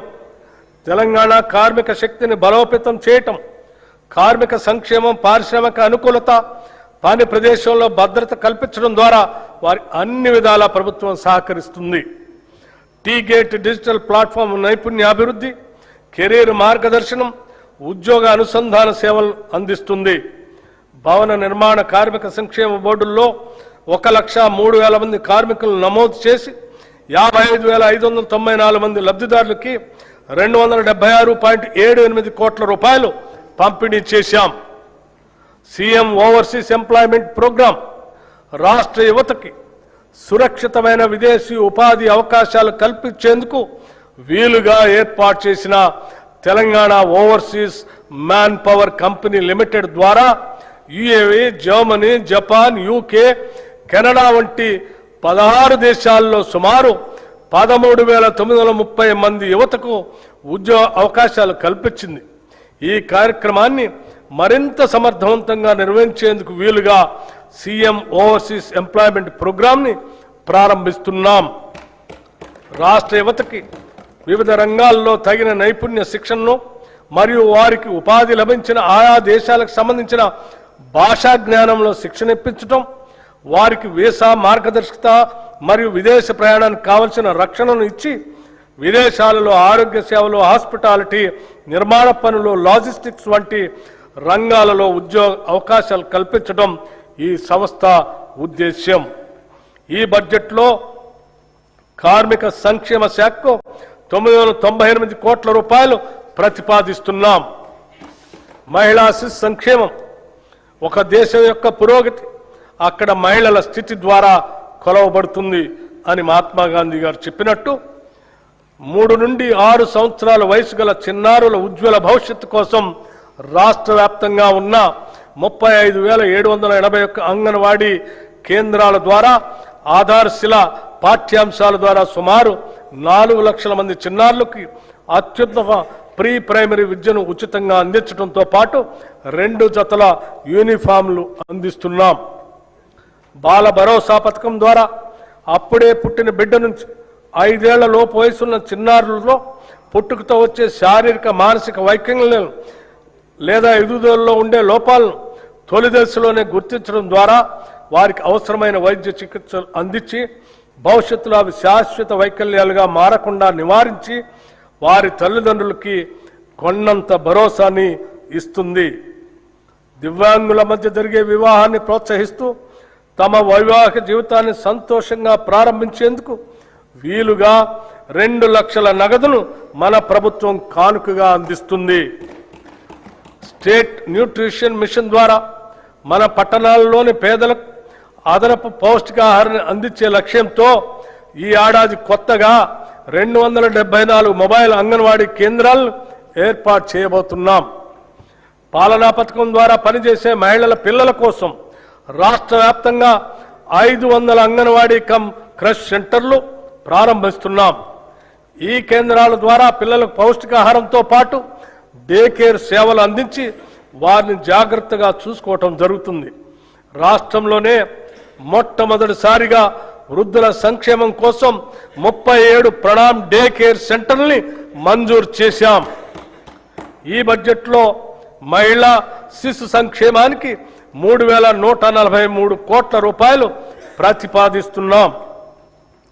షెడ్యూల్డ్ కులాలు, తెగల సంక్షేమం డాక్టర్ బిఆర్ అంబేద్కర్ గారు చెప్పినట్లు రాజకీయ ప్రజాస్వామ్యం సామాజిక ప్రజాస్వామ్యంగా మారనంత కాలం స్వాతంత్రానికి అర్థం లేదు. అంతరాలు లేని సమాజం కోసం మా ప్రభుత్వం నిరంతరం కృషి చేస్తుంది. షెడ్యూల్డ్ కులాలు, షెడ్యూల్డ్ తెగలకు సామాజిక న్యాయం చేయాలనేది మా ప్రభుత్వం ముఖ్య ఉద్దేశం. వసతి పాఠశాలలు, నైపుణ్యాభివృద్ధి కార్యక్రమాల ద్వారా షెడ్యూల్డ్ కులాలు, షెడ్యూల్డ్ తెగలకు ఉద్యోగ అవకాశాలు కల్పించడానికి కృషి చేస్తున్నాం.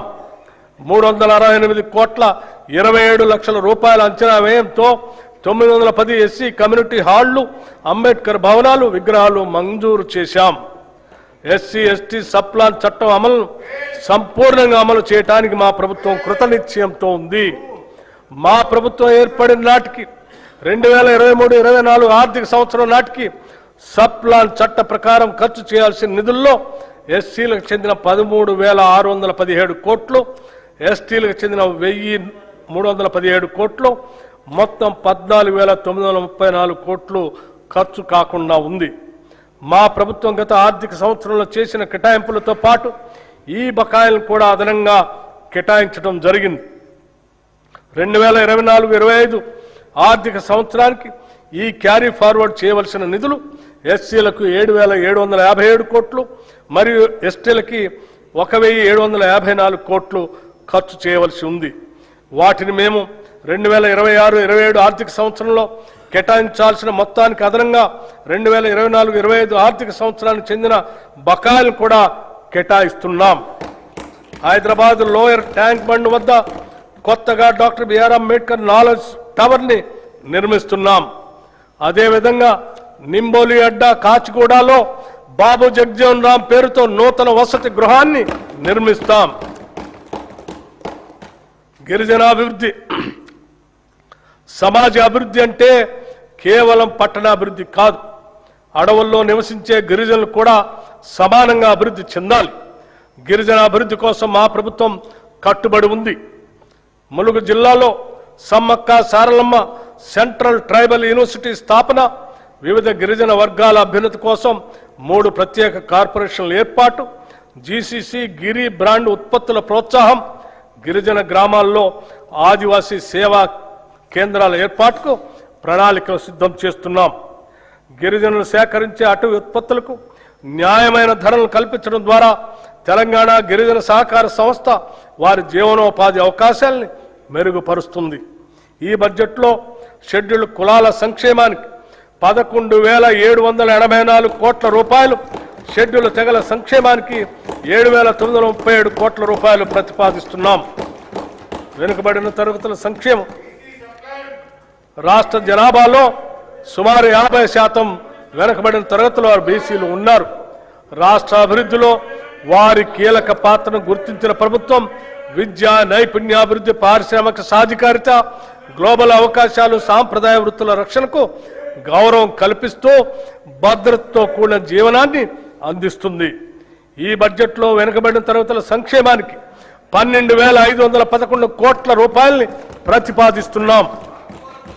సమాజంలోని అన్ని వర్గాలతో పాటు ముఖ్యమైన భాగంగా ఉన్న మైనార్టీల సమగ్ర అభ్యుదయం, సమాన అభివృద్ధికి తెలంగాణ ప్రభుత్వం కట్టుబడి ఉంది.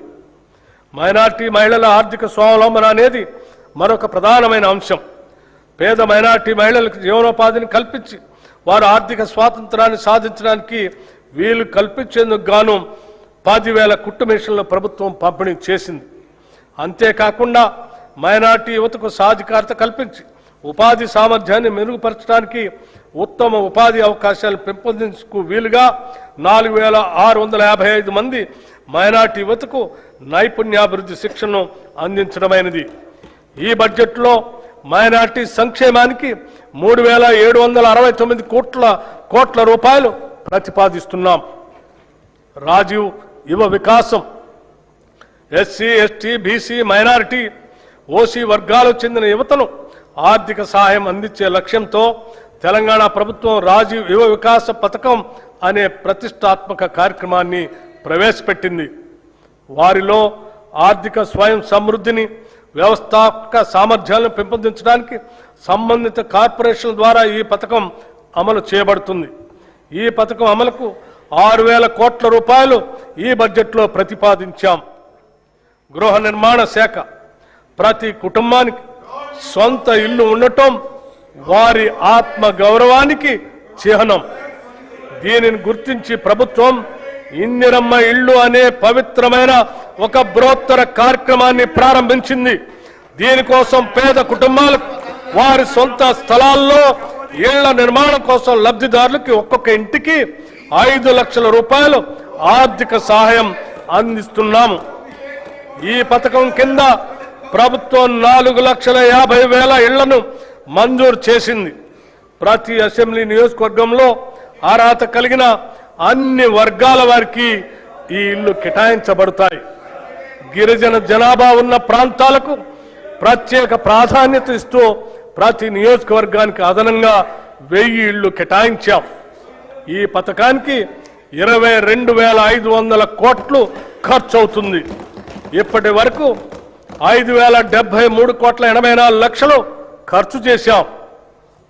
ఈ బడ్జెట్లో గృహ నిర్మాణ శాఖకు 7,430 కోట్ల రూపాయలు ప్రతిపాదిస్తున్నాం. ఐటీ రంగంలో మనం సాధిస్తున్న అభివృద్ధి దేశానికే తలమానికంగా మారిందనటంలో సందేహం లేదు.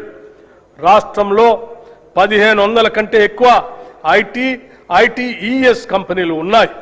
తెలంగాణ ప్రభుత్వం ఐటీ రంగంలో వృద్ధిని సాధించడానికి, పెట్టుబడులు ఆకర్షించడానికి, ఉపాధి కల్పన కోసం 1వ, 2వ ఐసిటి విధానాలను ప్రారంభించింది. వీటితో పాటు ఎలక్ట్రానిక్స్ పాలసీ, ఇమేజ్ పాలసీ వంటి వాటిని కూడా ప్రభుత్వం తీసుకువస్తుంది. రాష్ట్ర ఐటీ ఎగుమతులు 3.13 లక్షల కోట్లకు చేరుకొని 9.39 లక్షల మందికి పైగా ఉపాధి అవకాశాలు కల్పిస్తున్నాయి. భారతదేశంలోని మొత్తం గ్లోబల్ క్యాపబిలిటీ సెంటర్లలో సుమారు 20% హైదరాబాద్లోనే ఉన్నాయి. 2024-25లో 70కి పైగా కొత్త జీసీసీలు ఇక్కడ ఏర్పాటు చేయబడ్డాయి. ప్రపంచ టెక్ దిగ్గజం గూగుల్ కంపెనీ హైదరాబాద్లో గూగుల్ సేఫ్టీ ఇంజనీరింగ్ సెంటర్ని ఏర్పాటు చేసింది.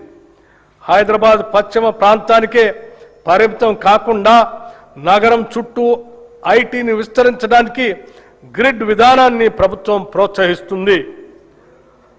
ప్రస్తుతం ప్రభుత్వ కార్యాలయాల్లో ప్రైవేటు సంస్థల ద్వారా వాడుతున్న ఇంటర్నెట్కు చేస్తున్న ఖర్చును తగ్గించి ప్రభుత్వ సంస్థ అయిన T-Fiber ద్వారా సురక్షితమైన హై స్పీడ్ ఇంటర్నెట్ ఇవ్వాలనే ఉద్దేశంతో 424 మండలాల్లోని 8,888 గ్రామ పంచాయతీలకు 4,800 ప్రభుత్వ సంస్థలకు ఫైబర్ అనుసంధానత కల్పించబడింది.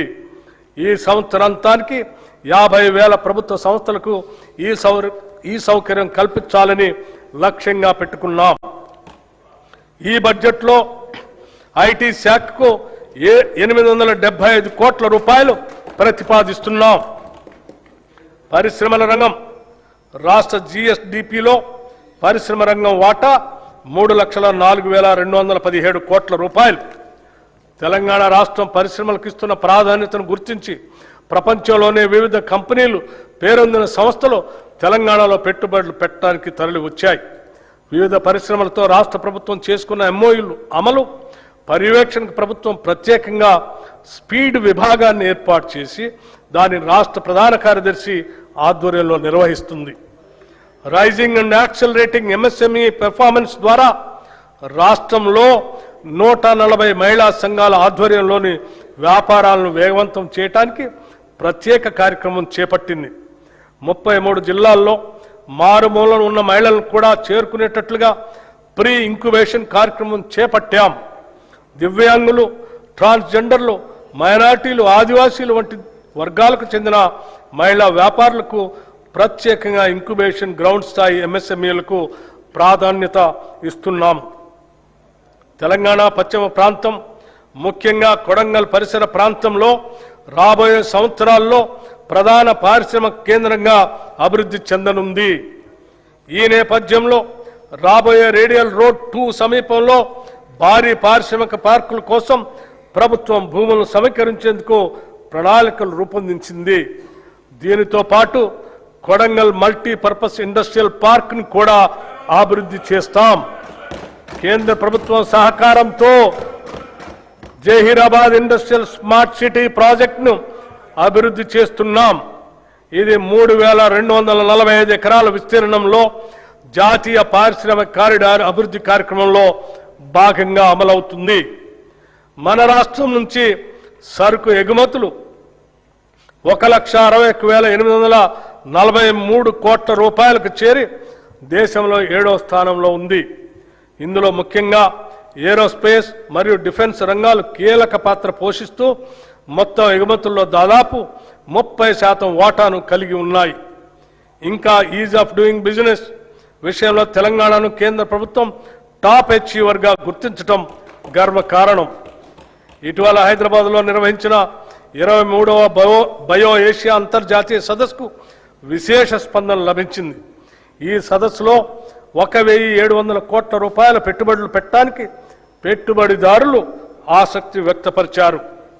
వి హబ్ ద్వారా రాష్ట్రంలోని 33 జిల్లాల్లో 700కు పైగా మహిళా వ్యాపారవేత్తలకు మద్దతు ఇస్తూ వారి సమగ్ర అభివృద్ధికి దోహదపడుతున్నాం. ఈ బడ్జెట్లో పరిశ్రమల శాఖకు 3,490 కోట్ల రూపాయలు ప్రతిపాదిస్తున్నాం.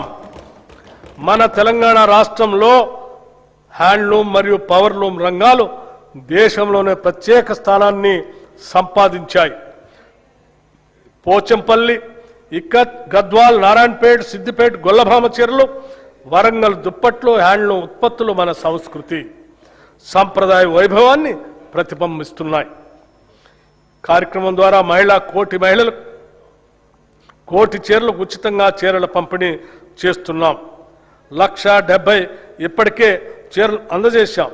మిగిలిన చీరలు అతి త్వరలో అందజేయటం జరుగుతుంది. గతంలో మాదిరి కాకుండా రాష్ట్రంలోని ఆడపడుచులు ఈ వస్త్రాల నాణ్యతపై సంతృప్తి వ్యక్తం చేశారు. ఈ బడ్జెట్లో చేనేత రంగానికి 258 కోట్ల రూపాయలు ప్రతిపాదిస్తున్నాం. పంచాయతీరాజ్ మరియు గ్రామీణ అభివృద్ధి, గ్రామాల అభివృద్ధి చెందితేనే రాష్ట్రం అభివృద్ధి చెందుతుంది. అందుకే ఈ బడ్జెట్లో గ్రామాణి ఉపాధిపై ప్రత్యేక దృష్టి సారించాం. పంచాయతీ రోడ్లకి మార్గదర్శ కల్పిస్తున్నాం.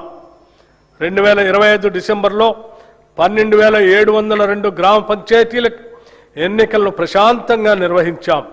తద్వారా 15వ ఆర్థిక సంఘం సిఫార్సుల ప్రకారం భారత ప్రభుత్వం 1,597 కోట్ల రూపాయలను విడుదల చేసింది. ఎన్నికైన సర్పంచులు అందరికీ 5 రోజులు సమగ్ర శిక్షణను కూడా అందించాం. మహాత్మా గాంధీ జాతీయ గ్రామీణ ఉపాధి హామీ చట్టం భారతదేశ ఆత్మ గ్రామాల్లోనే ఉన్నది అని మహాత్మా గాంధీ అన్నారు. గ్రామాల్లోని పేదరికాన్ని, నిరుద్యోగాన్ని తరిమి కొట్టడానికి ఒక అస్త్రంలా మహాత్ముడి పేరు మీద అప్పటి యూపీఏ ప్రభుత్వం తీసుకొచ్చిన గొప్ప చట్టమే మహాత్మా గాంధీ జాతీయ గ్రామీణ ఉపాధి హామీ చట్టం. ఇది కేవలం ఒక పథకం కాదు, ఇది సామాన్యుడికి కల్పించిన ఉపాధి హక్కు. ఈ పథకం గత 2 దశాబ్దాలుగా పల్లెల్లో ఒక నిశ్శబ్ద విప్లవాన్ని తెచ్చింది. ఏటా 100 రోజుల పని గ్యారంటీ ఇవ్వటం ద్వారా వలసలను అరికట్టి కూలీల్లో 50% పైగా ఉన్న మహిళలకు మహిళా సాధికారితను ఇది పట్టుకొమ్మగా నిలిచింది. కానీ ప్రస్తుత కేంద్ర ప్రభుత్వం MGNREGA స్థానంలో VBG రామ్జీ అనే కొత్త పథకాన్ని తీసుకొచ్చింది.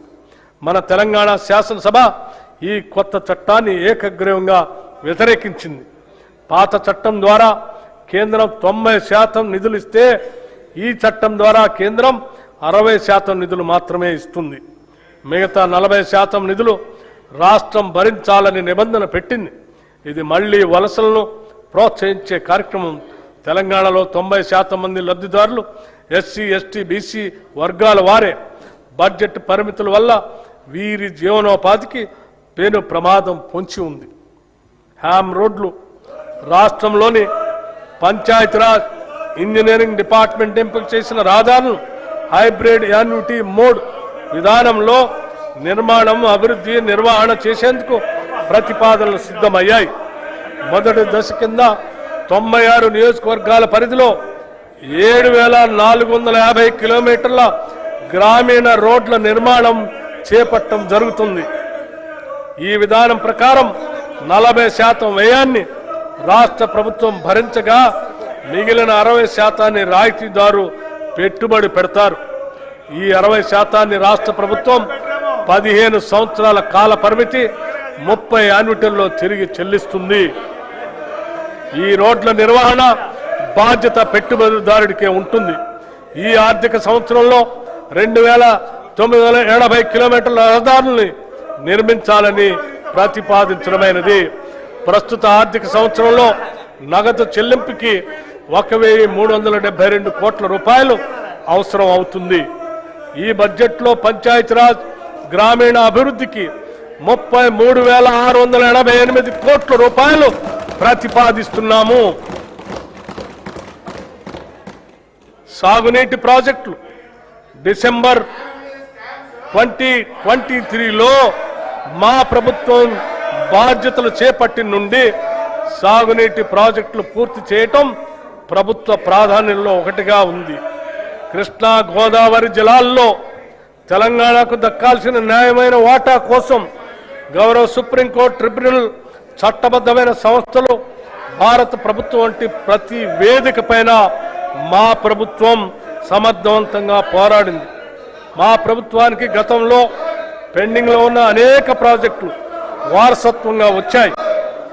క్యాపబిలిటీ ప్రస్తుతం కొనసాగుతున్న మరియు పెండింగ్లో ఉన్న ప్రాజెక్టులైన పాలమూరు రంగారెడ్డి ఎత్తిపోతల పథకం, మహాత్మా గాంధీ కలవకుర్తి ఎత్తిపోతల పథకం, జవహర్ నెట్టెంపాడు ఎత్తిపోతల పథకం, రాజీవ్ భీమా ఎత్తిపోతల పథకం, మక్తల్ నారాయణపేట కొడంగల్ ఎత్తిపోతల పథకం, ఎలిమినేటి మాధవరెడ్డి శ్రీశైలం ఎడమకట్టు గాలువ ప్రాజెక్ట్, ఉదయ సముద్రం డిండి ఎత్తిపోతల పథకం, మహాత్మా గాంధీ ఎత్తిపోతల పథకం, జాన్పాడు ఎత్తిపోతల పథకం, మోతే ఎత్తిపోతల పథకం, జె చొక్కారావు దేవాదుల ఎత్తిపోతల పథకం, సీతారామ ఎత్తిపోతల పథకం, చిన్న కాళేశ్వరం ఎత్తిపోతల పథకం, Gouravelli project, Errapalem Jawaharlal lift irrigation project, Triveni Sangamam, Pulimadugu వాగు, కొమరం భీము, చిక్మాను వాగు, కేరామేరి మండలంలో అమ్మవారి మడగాస్కర్, లెండిగూడ, జైనూర్, మంటో, రోసి, మల్టా మినీ రిజర్వాయర్ మరియు ఇతర ముఖ్యమైన ప్రాజెక్టులు పూర్తి చేసే దిశగా మేము కృషి చేస్తున్నాము. గత ప్రభుత్వం చేసిన చారిత్రక తప్పిదాన్ని మా ప్రభుత్వం సరిదిద్ది ఉమ్మడి ఆదిలాబాద్ జిల్లాలో doctor BR Ambedkar Chevella project కూడా చేపడుతుంది అని తెలియజేస్తున్నాం. గతంలో ప్రభుత్వం సకాలంలో పూడిక పనులు చేపట్టకపోవటం వల్ల అనేక ప్రాజెక్టులో పూడిక పేరుకుపోయి రిజర్వాయర్లో నీటి నిల్వ సామర్థ్యం తగ్గిపోయింది.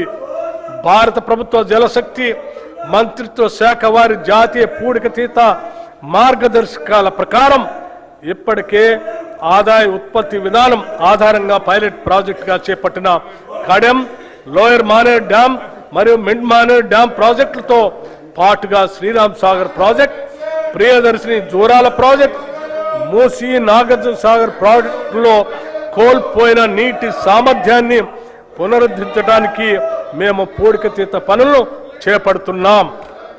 ఈ బడ్జెట్లో నీటిపారుదల శాఖకి 22,615 కోట్ల రూపాయల్ని ప్రతిపాదిస్తున్నాం.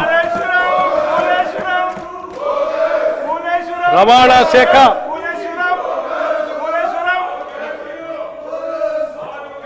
తెలంగాణ రాష్ట్ర రవాణా శాఖ పరిధిలో 1,82,00,000 నమోదిత వాహనాలు ఉన్నాయి. వ్యవసాయ మరియు త్రిచక్ర వాహనాలు చెందిన 11,75,000 వాహనాలకు 105,16,00,000 రూపాయలు పన్ను మినహాయింపులు మంజూరు చేశాం.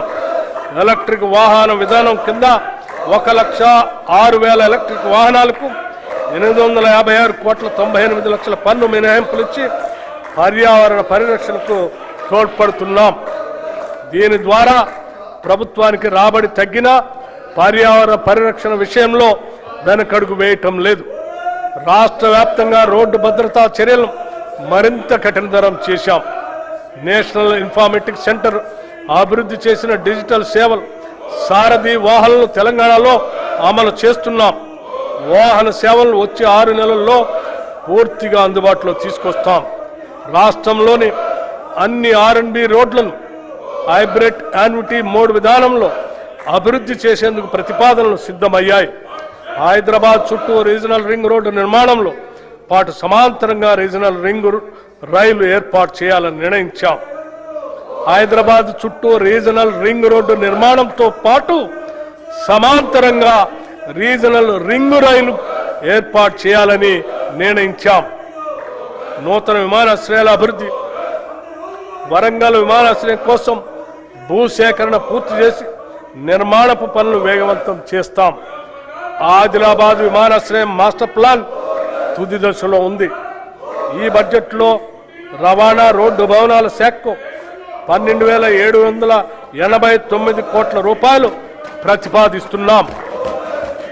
న్యాయశాఖ సత్వర న్యాయం సమన్యాయం అనే లక్ష్యంతో న్యాయశాఖను బలోపేతం చేయడానికి ప్రాధాన్యత ఇస్తూ ప్రభుత్వం అదే దిశగా ముందుకు సాగుతుంది. న్యాయ వ్యవస్థకు అవసరమైన మౌలిక వసతుల అభివృద్ధికి ప్రాధాన్యత ఇస్తున్నాం. తెలంగాణ రాష్ట్రానికి తలమానికంగా రాష్ట్ర హైకోర్టు భవనాలను, న్యాయమూర్తుల నివాస గృహాలను 2583 కోట్ల రూపాయల ఖర్చుతో అధునాతన వసతులతో నిర్మిస్తున్నాం. మా ప్రభుత్వం వచ్చినప్పటి నుంచి ఇప్పటి వరకు 11 అదనపు జిల్లా న్యాయస్థానాలను, 2 సీనియర్ సివిల్ జడ్జి స్థానాలను, 46 జూనియర్ సివిల్ జడ్జి స్థానాలను నిర్మించడానికి అనుమతులు ఇచ్చాం. ఈ బడ్జెట్లో న్యాయశాఖకు 2367 కోట్ల రూపాయలు ప్రతిపాదిస్తున్నాం. భారతదేశంలోనే అత్యంత నివాసయోగ్యమైన నగరంగా హైదరాబాద్ ఇప్పటికే ఖ్యాతి గడించింది. అయినప్పటికీ దీనిని అంతర్జాతీయ నగరాలకు ధీటుగా తీర్చిదిద్దేందుకు మన ప్రభుత్వం తగిన చర్యలు చేపడుతుంది. ప్రజలు, సంస్థలు, స్వచ్ఛంద సంస్థలు, కార్పొరేట్ సామాజిక బాధ్యత భాగస్వాములు తదితరుల సహకారంతో అనేక నూతన కార్యక్రమాలకి శ్రీకారం చుడుతుంది. హైదరాబాద్ శరవేగంగా అభివృద్ధి చెందుతున్న నగరాల జాబితాలో ముందుంది. అయినా ప్రభుత్వం అక్కడితోనే ఆగకుండా తెలంగాణలోని ప్రతి పట్టణం, ప్రతి నగరం హైదరాబాద్ మాదిరిగా అభివృద్ధి చెందాలనే లక్ష్యంతో పని చేస్తున్నది. రాష్ట్రంలో పట్టణీకరణ శాతాన్ని పెంచగలిగాం. ఈ ప్రభుత్వం చిత్తశుద్ధితో పని చేస్తుందని చెప్పటానికి ఇది ఒక నిదర్శనం. హైదరాబాద్ మహానగర ప్రాంతానికి ఔటర్ రింగ్ రోడ్డు వరకు తాగునీరు, మురుగునీటి సేవలను హైదరాబాద్ మహానగర వాటర్ బోర్డు అందిస్తుంది. గోదావరి తాగునీటి ప్రాజెక్ట్, కొత్త రిజర్వాయర్లు, 39 మురుగునీటి శుద్ధి కేంద్రాల్ని మంజూరు చేశాం. వాటి నిర్మాణం వివిధ దశల్లో కొనసాగుతుంది. పాత జిహెచ్ఎంసీ సంస్థకు ఉన్న అధిక వడ్డీ అప్పుల గురించి సంబంధిత బ్యాంకులతో చర్చించి వడ్డీ రేటుని 9.15% నుండి 7.95% తగ్గించాం. దీనితో సంస్థకు గణనీయమైన ఉపశమనం లభించింది. హైదరాబాద్ నగర మౌలిక వసతుల అభివృద్ధి కోసం హైసిటీ పథకం కింద 2654 కోట్ల రూపాయలు కేటాయించాం. హైడ్రా సంస్థ ప్రజా ఆస్తుల రక్షణ మరియు విపత్తు నిర్వహణ కోసం స్థాపించబడింది. ఇప్పటి వరకు 1045 ఎకరాల ప్రభుత్వ భూమిని ఆక్రమణ నుండి తిరిగి స్వాధీనం చేసుకుంది. వీటి విలువ సుమారు 60,000 కోట్లుగా ఉంటుంది. ఇటీవల బతుకమ్మ కుంట, నల్ల చెరువు, బమ్రుక్ ఉద్దీన్ ధౌలా చెరువులను పునరుద్ధరించాం. ఈ చెరువుల భవిష్యత్తులో అభివృద్ధి కేంద్రాలుగా మారి లేక్ ఎకానమీని పెంపొందించడంలో సహాయపడతాయి. వర్షాకాలంలో వరదలు నివారించేందుకు కాలువలు, నాలాలు శుభ్రపరిచే పనులు చేపట్టబడ్డాయి. చెరువుల సంరక్షణకు సీసీటీవీ వ్యవస్థలు ఏర్పాటు చేస్తున్నాము. నగర రవాణా మౌలిక వసతుల అభివృద్ధి కోసం హెచ్ఎండిఏ పలు ప్రాజెక్టులు అమలు చేస్తుంది. దీనిలో భాగంగా ఎలివేటెడ్ కారిడార్లు ప్యారడైజ్ నుండి షామీర్పేట వరకు, ప్యారడైజ్ నుంచి డైరీ ఫారం రోడ్డు వరకు, ఐసీసీ నుండి శిల్పా లేఅవుట్ ఫ్లైఓవర్ వరకు నిర్మిస్తున్నాం. అంతేకాకుండా కొరిమిడ వద్ద ఎకో టూరిజం ప్రాజెక్ట్, ఓఆర్ఆర్ నుండి RRRతో కలిపి రేడియల్ రోడ్ల నిర్మాణానికి, రహదారి విస్తరణ, స్కై వాకులు వంటి అభివృద్ధి పనులు చేపడుతున్నాం. ఓఆర్ఆర్ని త్రిపురాలతో కలిపే రేడియల్ రోడ్ల నిర్మాణంలో ఉన్నాయి. హైదరాబాద్ పాత నగర ప్రాంతంలో చారిత్రాత్మక కట్టడాల సంరక్షణ, చార్మినార్, లాడ్ బజార్ ప్రాంతాల అభివృద్ధి, పాదాచారుల సదుపాయాలు మెరుగుదల వంటి కార్యక్రమాలు చేపడుతున్నాం. హైదరాబాద్ మెట్రో రైలు ప్రస్తుతం రోజుకు సుమారు 5 లక్షల ప్రయాణికులకి సేవలు అందిస్తుంది. ఈ సౌకర్యాన్ని పాత బస్తీకి విస్తరించడంతో పాటు మెట్రో ఫేజ్ 2 కింద కొత్త కారిడార్లు నిర్మించి నెట్వర్క్ను విస్తరించే ప్రణాళికను ప్రభుత్వం రూపొందించింది. హైదరాబాద్ మహానగరానికి జీవనాడిగా ఉన్న హైదరాబాద్ మెట్రో రైలు ప్రాజెక్ట్ని ఎల్ఎన్టీ సంస్థ నుంచి తెలంగాణ ప్రభుత్వం తన ఆధీనంలోకి తీసుకోవాలని నిర్ణయం తీసుకోవటం రాష్ట్ర రవాణా చరిత్రలో ఒక సాహసోపేతమైన ప్రజా అనుకూలమైన నిర్ణయం. వేగంగా విస్తరిస్తున్న హైదరాబాద్ నగరంలో పాత బస్తీ, శంషాబాద్ విమానాశ్రయం, హైటెక్ సిటీ దాటి ఇతర ప్రాంతాలకు మెట్రో విస్తరణ ఫేజ్ 2, ఫేజ్ 3 అత్యవసరంగా మారింది. మూసీ నది పునరుద్ధరణ కోసం 55 కిలోమీటర్ల పరిధిలో భారీ అభివృద్ధి ప్రణాళిక చేపడుతున్నాం. ఈ ప్రాజెక్టుకు మొదటి దశ ఉస్మాన్ సాగర్ మరియు హిమాయత్ సాగర్ నుంచి గాంధీ సరోవర్ వరకు ఉంటుంది. ఈ మూసీ పునరుద్ధరణలో భాగంగా గోదావరి ప్రాజెక్టు ద్వారా 2.5 టీఎంసీల నీరు మూసీకి అందించబడుతుంది. 45 ఎస్టీపీలు ఇప్పటికే పనిచేస్తుండగా అదనంగా మరో 39 ఎస్టీపీలు మంజూరు చేయగా వివిధ దశల్లో నిర్మాణంలో ఉన్నాయి. ఈసీ మరియు మూసీ నదుల సంగమ ప్రదేశంలో ప్రభుత్వం ప్రతిష్టాత్మక గాంధీ సరోవర్ ప్రాజెక్టుని అభివృద్ధి చేస్తుంది. ఇందులో నదిని శుభ్రపరిచే పనులు, వరద నియంత్రణ, రివర్ ఫ్రంట్ అభివృద్ధి, ప్రజలకు వినోద సదుపాయాలు ఏర్పాటు చేయటం ఉన్నాయి. మూసీ నది బఫర్ జోన్లో ఉన్న ప్రజలకి ఎటువంటి ఇబ్బంది లేకుండా మానవీయ కోణంలో వారికి పునరావాసం కల్పిస్తాం. మా ప్రభుత్వం హైదరాబాద్ మరియు హైదరాబాద్ చుట్టూ పక్కల వివిధ మౌలిక సదుపాయాల అభివృద్ధి గురించి వివిధ సంస్థల ద్వారా సుమారు 43,592 కోట్ల 88 లక్షల రూపాయల పనులను మంజూరు చేసింది.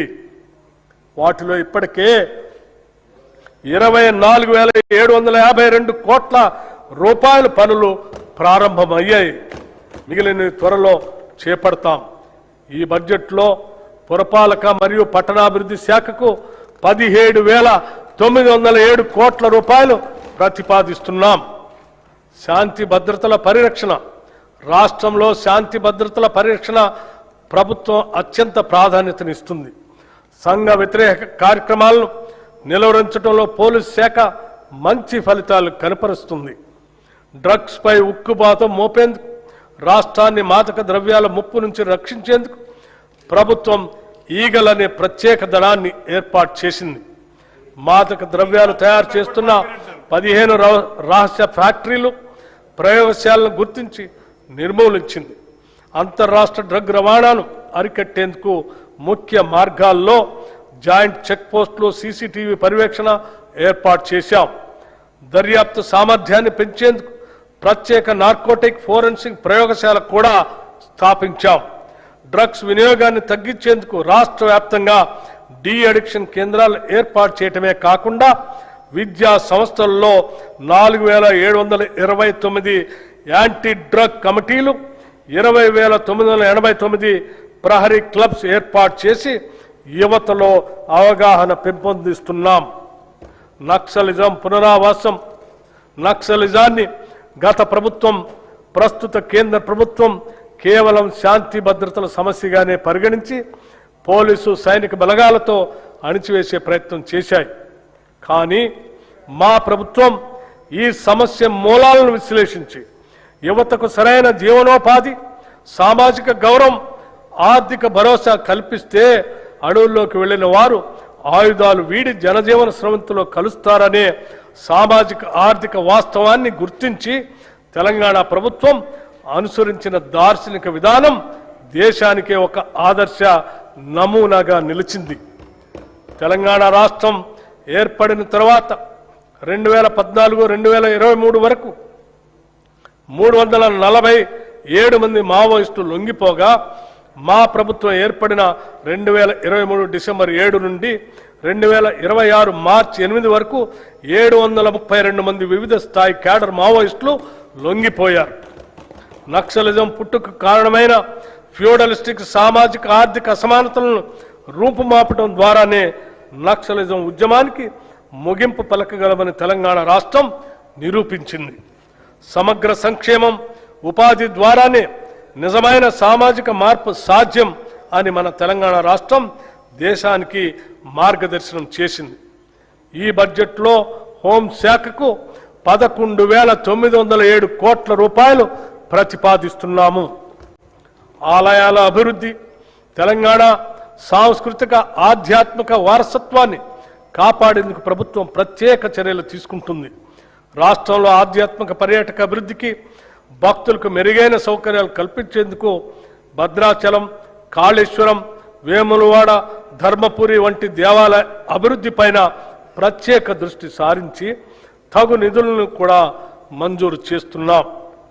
ప్రసిద్ధి చెందిన రాజన్న దేవాలయాన్ని పూర్తి స్థాయి ఆధ్యాత్మిక కేంద్రంగా అభివృద్ధి చేస్తున్నాం.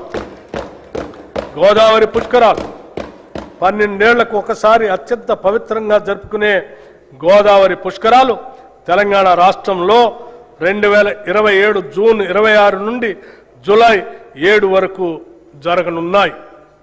ఈ పవిత్ర దినాల్లో సుమారు 8 కోట్ల మంది భక్తులు పుణ్యస్నానాలు ఆచరిస్తారని ప్రభుత్వం అంచనా వేస్తుంది. ఈ నేపథ్యంలో తెలంగాణ సంస్కృతి ఉట్టి పడేలా కుంభమేళా తరహాలో ఈ పుష్కరాలను ప్రతిష్టాత్మకంగా నిర్వహించేందుకు రాష్ట్ర ప్రభుత్వం సన్నాహాలు చేస్తుంది.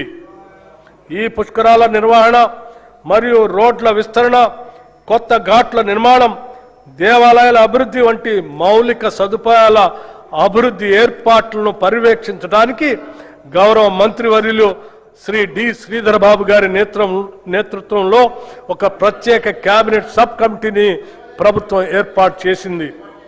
భక్తులకు సౌకర్యవంతమైన దర్శనం, భద్రత, రద్దీ నియంత్రణ కోసం ఆధునిక సాంకేతికను వినియోగించే చర్యలు తీసుకుంటుంది. ఈ గోదావరి పుష్కరాల నిర్వహణ కొరకు ఈ బడ్జెట్లో 500 కోట్ల రూపాయలు ప్రతిపాదిస్తున్నాం. ఆధ్యాత్మిక పర్యాటక అభివృద్ధి. రాష్ట్రంలో ఆధ్యాత్మిక పర్యాటకాన్ని అభివృద్ధి చేయడంతో పాటు భక్తులకు మెరుగైన సౌకర్యాలు కల్పించడం ప్రభుత్వ ప్రధాన లక్ష్యం. రాష్ట్ర దేవాదాయ శాఖ తెలంగాణ పర్యాటక అభివృద్ధి సంస్థతో కలిసి రాష్ట్రంలో 9 కొత్త పవిత్ర యాత్రా సర్క్యూట్లని ప్రారంభించింది. ఈ యాత్రా సర్క్యూట్ల ద్వారా భక్తులకు వసతి సదుపాయాలు, ప్రత్యేక దర్శనం, పర్యాటక సౌకర్యాలు అందించబడుతున్నాయి. యువజన సర్వీసులు, క్రీడలు, టూరిజం. యువతే రాష్ట్ర భవిష్యత్తుకు మార్గనిర్దేశకులు. వారిలో నైపుణ్యాభివృద్ధిని పెంపొందించి పారదర్శక నియామక ప్రక్రియ ద్వారా ఉపాధి అవకాశాలను పెంపొందిస్తున్నాం. గత ఏడాది డిసెంబర్ 13, 2025న ఉప్పల్ రాజీవ్ గాంధీ అంతర్జాతీయ స్టేడియం ఒక అపూర్వ ఘట్టానికి వేదికైంది. ప్రపంచ ఫుట్బాల్ దిగ్గజం లియోనెల్ మెస్సీని మన హైదరాబాద్ గడ్డపైకి తీసుకురావటం మన ప్రభుత్వ దార్శనికతకు, క్రీడల పట్ల ఉన్న చిత్తశుద్ధికి నిదర్శనం. ఈ చారిత్రక ప్రదర్శన మ్యాచ్లో సాక్షాత్తు గౌరవ ముఖ్యమంత్రి శ్రీ రేవంత్ రెడ్డి గారు పాల్గొన్న తీరు రాష్ట్ర వ్యాప్తంగా లక్షలాది మంది యువతలో అపూర్వమైన క్రీడా స్ఫూర్తిని రగిలించింది. అట్టడుగు స్థాయి నుండి ప్రతిభను వెలికి తీయాలనే లక్ష్యంతో ఎంపిక చేసిన పేద మరియు ప్రతిభావంతులైన పిల్లల కోసం మెస్సీ బృందంతో ప్రత్యేక ఫుట్బాల్ క్లినిక్ ఏర్పాటు చేశాం. ప్రపంచ స్థాయి ఆటగాళ్ల చేతుల మీదుగా ఈ పిల్లలు శిక్షణ పొందటం రేపటి తెలంగాణ క్రీడా భవిష్యత్తుకు వేసిన బలమైన పునాది. రాష్ట్రాన్ని 2047 నాటికి దేశానికి స్పోర్ట్స్ క్యాపిటల్గా మార్చేందుకు ఈ ప్రభుత్వం ప్రణాళికలు రూపొందించింది. తెలంగాణ స్పోర్ట్స్ కాంక్లేవ్లో రాష్ట్ర నూతన క్రీడా విధానాన్ని మా ప్రభుత్వం ఆవిష్కరించింది. రాష్ట్రంలో క్రీడా రంగం అభివృద్ధి కోసం 9 కీలక ఎంఓయూలు చేసుకున్నాం.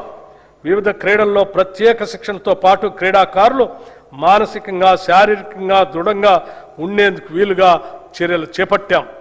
గురుకులాల్లోని విద్యార్థులకు జల్లెడ పట్టి ప్రతిభావంతులను ఎంపిక చేసి ప్రత్యేకంగా శిక్షణ అందించాలని మా ప్రభుత్వం నిర్ణయించింది. రాష్ట్ర యువత క్రీడా రంగంలో ప్రత్యేక నైపుణ్యాలను పెంపొందించుకోవటానికి వీలుగా యంగ్ ఇండియా ఫిజికల్ ఎడ్యుకేషన్ మరియు స్పోర్ట్స్ యూనివర్సిటీని ప్రారంభించాం. హైదరాబాద్ నగరంలోని గచ్చిబౌలి జిఎంసి బాలయోగి హాకీ మైదానంలో ప్రతిష్టాత్మక మహిళల హాకీ వరల్డ్ కప్ క్వాలిఫైయర్స్ కు ఆతిథ్యం ఇవ్వటం తెలంగాణ రాష్ట్రానికి దక్కిన అరుదైన గౌరవం. 8 దేశాలకు చెందిన క్రీడాకారులు పాల్గొన్న ఈ అంతర్జాతీయ టోర్నమెంట్ కోసం తెలంగాణ ప్రభుత్వం స్టేడియాన్ని అంతర్జాతీయ ప్రమాణాలకు అనుగుణంగా మరింత తీర్చిదిద్ది విజయవంతంగా నిర్వహించింది. భారత మహిళలు హాకీ టీం ప్రపంచ కప్కి అర్హత సాధించింది. నూతన క్రీడా విధానం చిన్న వయసులోనే అట్టడుగు స్థాయి నుండి ప్రతిభావంతులను గుర్తించి వారిని ఉన్నతంగా తీర్చిదిద్దే లక్ష్యంగా పనిచేస్తుంది. ఇందులో భాగంగా గత 2 ఏళ్లుగా పారా స్పోర్ట్స్తో సహా 40 క్రీడా విభాగాల్లో సీఎం కప్ టోర్నమెంట్లు ప్రవేశపెట్టడం జరిగింది. విజేతలకు నగదు బహుమతులు ప్రదానం చేస్తున్నాం.